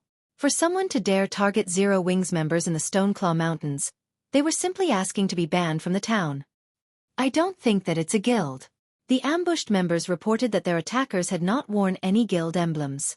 After watching the videos they recorded, the ambushers didn't seem like any guild experts I've encountered. However, the enemy is moving in relatively large groups. The smaller groups have around a dozen or so players, while the largest one is a 50-man team. I've researched that team already. They do not belong to any guild. Rather, the team belongs to a workshop. Aqua Rose was similarly surprised when she received the report on these assailants. After all, every player currently grinding in the Stoneclaw Mountains should know Zero Wing's reputation. Yet, there were still people who dared to ambush their members. In any case, your team should be on the lookout as well. I'll try to learn more as soon as possible. If this really were the doing of a guild, then she would destroy that guild's foothold in the Stoneclaw Mountains. All right, I'll make a note of it. Fire Dance nodded. There would not be any other players in the Stoneclaw Mountains' inner region. After all, the danger here was much higher than in the outer areas.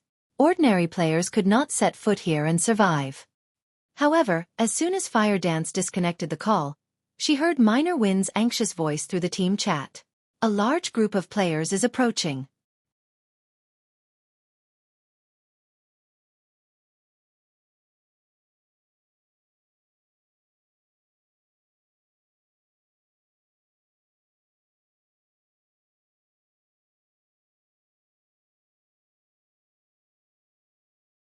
Chapter 691, Red List.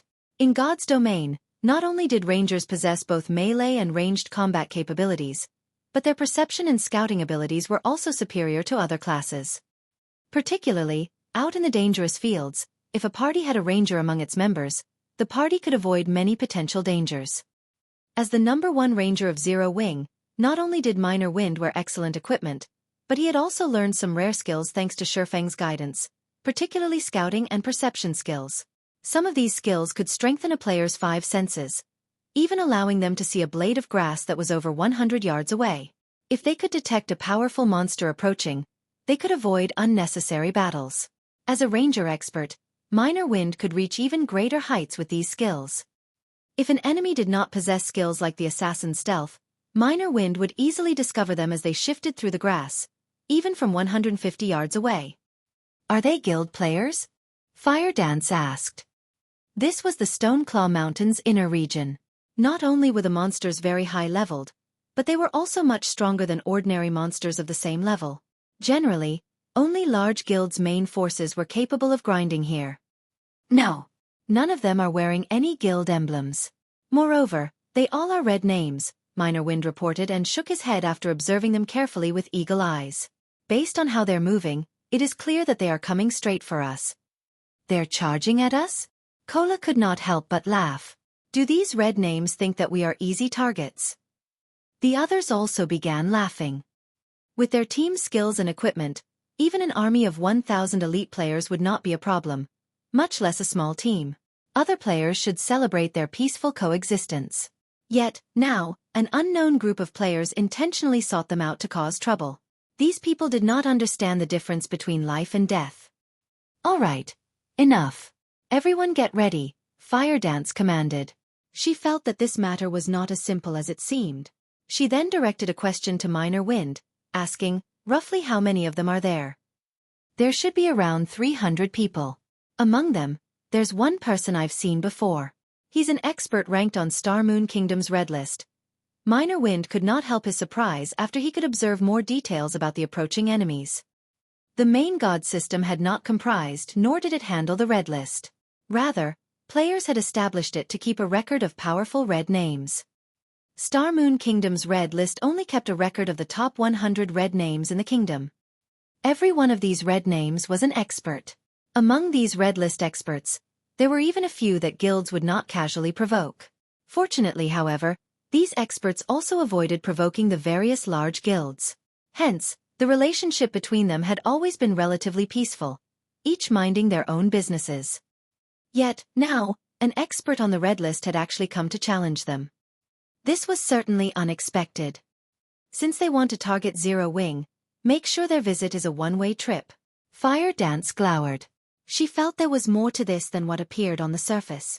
Although she did not know what it was, dealing with the approaching red names took priority over all else. Immediately, Fire Dance led the team to welcome their aggressors. Big Brother Traceless Blood, it seems that we've been discovered. A sharp-faced male ranger in tight gray leather clothes hurriedly reported to the male assassin beside him. This assassin had eyes like a venomous snake, and he hid his face behind a black scarf. Although this male assassin had a thin body, among the nearly 300 red names present, not a single person dared to underestimate him. It was because this man was an expert ranked within the top 10 of Star Moon Kingdom's red list. Although there was more than one red list expert among the crowd, none of them could even hope to hold a candle to Traceless Blood. After all, Traceless Blood had once massacred a third-rate guild's main force. Moreover, even though said third-rate guild had attempted to corner Traceless Blood many times, they had never once successfully killed him. On the contrary, the assassin had claimed their guild leader's life multiple times. For a time, that guild had been a laughingstock. From that moment on, no guild out there dared to underestimate Traceless Blood. Aside from guilds, Traceless Blood had also killed many of Star Moon Kingdom's experts. His most notable assassination attempt so far was his assassination of the Star Alliance's guild leader, Galaxy Past. In the end, although he had failed to kill Galaxy Past, he had escaped the Star Alliance's many experts. This outcome had angered Galaxy Past greatly, and the man had even ordered a bounty on Traceless Blood, rewarding 50 gold each time someone manages to kill him. If converted to credits, 50 gold was the equivalent of more than 100,000 credits. This was sufficient to tempt many people. Unfortunately, until this day, not a single person had managed to kill Traceless Blood even once. On the contrary, Galaxy Past's bounty had only served to boost the assassin's fame, becoming an infamous red name on Star Moon Kingdom's bounty list. Good then. I've wanted to experience the skills of Zero Wings experts for a while now. You guys should be careful. Although we have the numerical advantage, our coordination is definitely no match for theirs. Try to split their members up as much as possible, Traceless Blood commanded. He then activated stealth and vanished before the crowd. Everyone nodded in response. In truth, however, they all looked down on Zero Wing. They were all PvP experts. Hundreds if not thousands of players had died at each of these red names' hands. Particularly in field battles, the various large guilds' experts were no different from pampered flowers. These experts mainly focused on raiding dungeons. When it came to PvP in the fields, such experts were nothing to them. I heard that the equipment of Zero Wing's main force is superb. We're going to make a fortune. Many red names drooled when thinking about Zero Wing's equipment. Someone's charging towards us, a red name ranger shouted. Immediately, every red name went on alert, focused on the group of players charging towards them. Ha ha ha.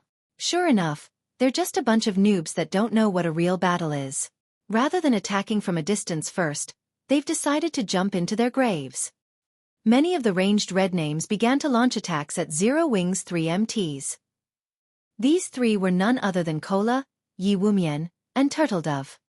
Facing more than 100 ranged attacks, the 3 MTs immediately utilized the trees as cover, avoiding the oncoming attacks while advancing. Even when an attack landed, they only received a few hundred damage. All 3 MTs had over 10,000 HP, so this damage was barely a scratch. A single heal from the rear line healers was all they needed to recover. Such high defense and HP. However, do you really think you can win by relying on your equipment? A few melee red names could not help but curse disdainfully as they watched the 3 MTs. They then readied their weapons and charged to meet Zero Wing in battle. Equipment was only one of the many aspects of battle. Even if their HPs and defenses were higher, they could not live if they could not move. Suddenly, dozens of melee players surrounded the 3 MTs, halting their advance. Knowing that Cola and the others had superior equipment, these red names did not take them head-on. Instead, they used skills to restrict the trio, creating opportunities for the ranged players to chip away their HPs. Turtledove was only a Guardian Knight. Even if her dodging capabilities were more powerful, against more than a dozen players, she was bound to be hit sooner or later. Red name's normal attacks usually dealt around -400 damage to her. If a powerful skill stuck her, she would receive more than -1000 damage. She would not last long even if she cast Protection Blessing on herself. I can finally test out this move. Turtledove smiled calmly as she activated Freezing Air.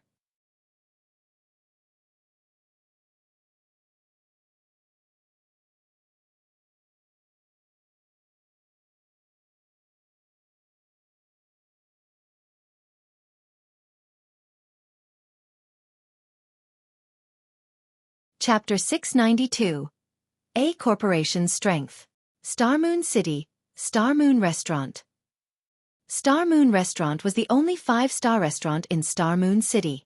The building was 36 stories tall and stood at the heart of the city's central trade district. If one dined in the top floor rooms of the restaurant, they could couple their food with the beauty of Star Moon City. However, even expert players could not afford even a single meal in the top floor rooms. The minimum expenditure here was 30 gold. Normally, only NPC nobles came here for a meal. This was not a place for players. Today, however, a charming and sexy female player in luxurious purple robes enjoyed a meal in one of the VIP rooms on the top floor. Delicacies covered the table, each costing at least 2 gold.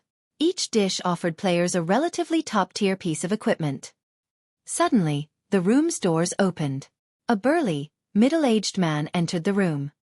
Miss Willow, I've arranged for the matter you requested. Both the red names and various workshops are quite satisfied with the remuneration that we have provided. Now, all we need to do is watch as Zero Wing is slowly ground to dust.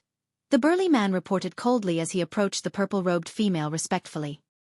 This man was none other than Twilight Echo's guild leader, Glorious Echo. After Feng had angered Exemplary Willow, the latter had ordered Glorious Echo to deal with Zero Wing. However, that was a challenge even for him. Star Moon Kingdom was not Twilight Echo's home ground. Moreover, even if it were, Twilight Echo couldn't do anything about Stone Forest Town.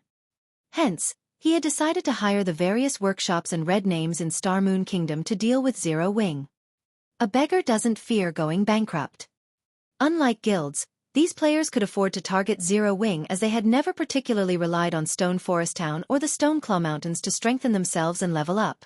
Even if Zero Wing tried to avenge their losses, locating these red names and workshops would not be easy. The resources and manpower required to do so would gradually wear Zero Wing down. It was especially true for those red names. Every one of them was an expert in field combat. It was easy for these red names to find an opportunity to kill a few of Zero Wing's core members. In addition, through repeated ambushes and harassment, they could restrict Zero Wing's activity. Moreover, Exemplary Willow was still arranging further punishment for Zero Wing.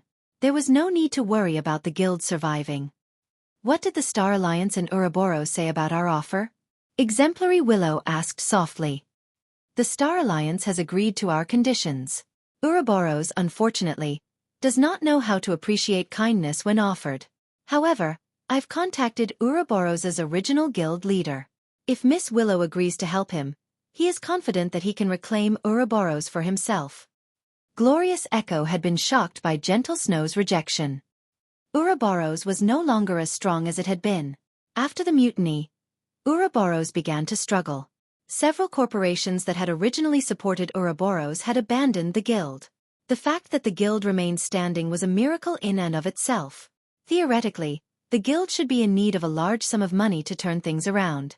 Yet, Gentle Snow had rejected the offer of open-source corporation support. Exemplary Willow had offered no less than what she had given Twilight Echo. Moreover, as the guild leader of Ouroboros, Gentle Snow should hold a significant fraction of the guild's shares. If she had accepted the offer, those shares would have easily become over 10 times more valuable. Exemplary Willow wanted to obtain the Stoneclaw Mountains at all cost. If they could not obtain Star Moon City's 2 first-rate guilds, it would be nearly impossible to claim the regional dungeon for themselves. Hence, Glorious Echo had sought out Ouroboros' original guild leader, Chao Chenghua. Chao Chenghua's influence was still entwined with Ouroboros. He was only helpless about his situation because Gentle Snow had gained the support of several important guild elders. If Chao Chenghua had the support of OSC, however, there was a large possibility that he could regain control over Ouroboros. Since that is the case, agree to his conditions. I don't want to waste too much of my time on Star Moon Kingdom. Exemplary Willow nodded indifferently. When she thought about Shifeng's previous arrogance, her lips unconsciously twisted into a cold sneer. Against a boorish fellow like Shifeng, she had decided to show him just what kind of beast he had provoked. Meanwhile, in the Stoneclaw Mountains inner region, the battle between Zero Wing's main force and the army of red names was in full swing. After Turtledove activated freezing air, the temperature within 15 yards of her fell sharply, cold air filling the area. The movement speeds of the dozen or so red names surrounding Turtledove instantly dropped by 40%. Meanwhile, the damage Turtledove received decreased to around -100 points. These red names were no fools. The moment they noticed the change to their movement speeds, they began to distance themselves from Turtledove. In the next second, however, their movement speeds decreased by another 40%. Even if they fast, they could not outrun the Guardian Knight. 3 seconds later, all of the melee red names surrounding Turtledove and the other 2 MTs were frozen. What kind of skill is this? Some of the melee players who had intended to charge at Turtledove slid to a halt, aghast as they watched their companions turn into ice sculptures. With such an AoE control skill and high defense, melee classes like themselves had no hope in close combat with Turtledove. They could only allow Turtledove move unhindered as she approached their team's rear-line healers. However, as players who often participated in PvP battles, these red names were no weaklings. Every one of them possessed skills that allowed them to remove control effects. They immediately activated these skills to break free from their restraints. If they were frozen solid, they would be no more than practice targets. Zero Wing's ranged players would bombard them with vicious attacks. If comparing equipment quality, Zero Wing's main force was at least 2 levels above theirs. It was especially true for Minor Wind's attacks. As he possessed the Tier 1 weapon Windchaser, even MTs such as Shield Warriors and Guardian Knights, who possessed damage reduction skills, received over -1000 from each of his normal attacks. If they sustained one of the ranger's skills, they would receive nearly -3000 damage, nearly -6000 damage if it were a critical hit. Among these red name MTs, there were a few who had as much as 9000 HP, while some had as little as 8000 HP. A single critical hit from a skill was more than enough to destroy over half of their HPs. Even the red name healers could not keep up with Minor Wind's damage. Moreover, Minor Wind's attack speed was astonishing.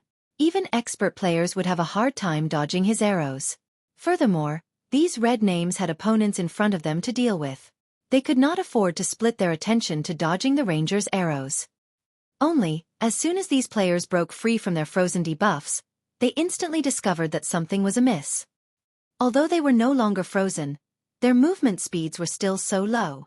They could not shake off Turtledove and could only suffer the Guardian Knight's repeated attacks. Each of Turtledove's attacks dealt over -600 damage to the melee players. Using Hammer of Sanctions, not only could she force her target into a fainted state, but she could also achieve a critical hit of over -3000 points. The half HP level 31 Shield Warrior, who was Turtledove's current target, lost his remaining HP instantly, dropping 2 pieces of equipment as he fell to the ground. These red names all belonged to the forces of darkness. Even the penalty they received for being red names were light. They only lost slightly more EXP than the average player. Roughly 1.5 to 2 levels worth of EXP. Meanwhile, Cola's and Yi Wumian's damage was even higher than Turtledove's. Each one of their skills dealt over -4000 damage with a critical hit. The unlucky half HP melee red names died instantly. Damn it! Why is their damage so high? Many red names were dumbfounded. What these red names did not know, however, was that Cola and the others' skill completion rates far surpassed theirs. Hence, their skill damage was very high. 3 seconds later, the melee players who had broken free from the freezing effect froze solid once more. Against the ranged attacks of Zero Wing's main force, even with their healer support, these red names could not escape death. In the blink of an eye, over a dozen melee red names fell to the ground. Meanwhile, the majority of Zero Wing's melee forces suddenly emerged from the forest, launching a pincer attack from the side. As the red names had focused all of their attention on the 3 MTs, they were momentarily caught off guard by the sudden pincer attack. Just as the melee red names tried desperately to defend against the sudden ambush, Fire Dance, Flying Shadow, and the other assassins of Zero Wing suddenly appeared behind the red name healers. Ambush. Backstab. Absolute Strike. With a chain of attacks, Fire Dance and the other assassins claimed the lives of multiple healers. Meanwhile, the red name assassins had similar thoughts. They had long since circled to Zero Wing's back, launching an ambush on the team's healers. Die! Traceless Blood had long since set his eyes on the cleric Violet Cloud. Using shadow steps, he appeared right behind Violet Cloud, his dagger plunging towards Violet Cloud's heart. You're tuning in to the Xueqi's Martial Arts Saga YouTube channel. Don't forget to subscribe and join us on this journey to catch the most captivating stories.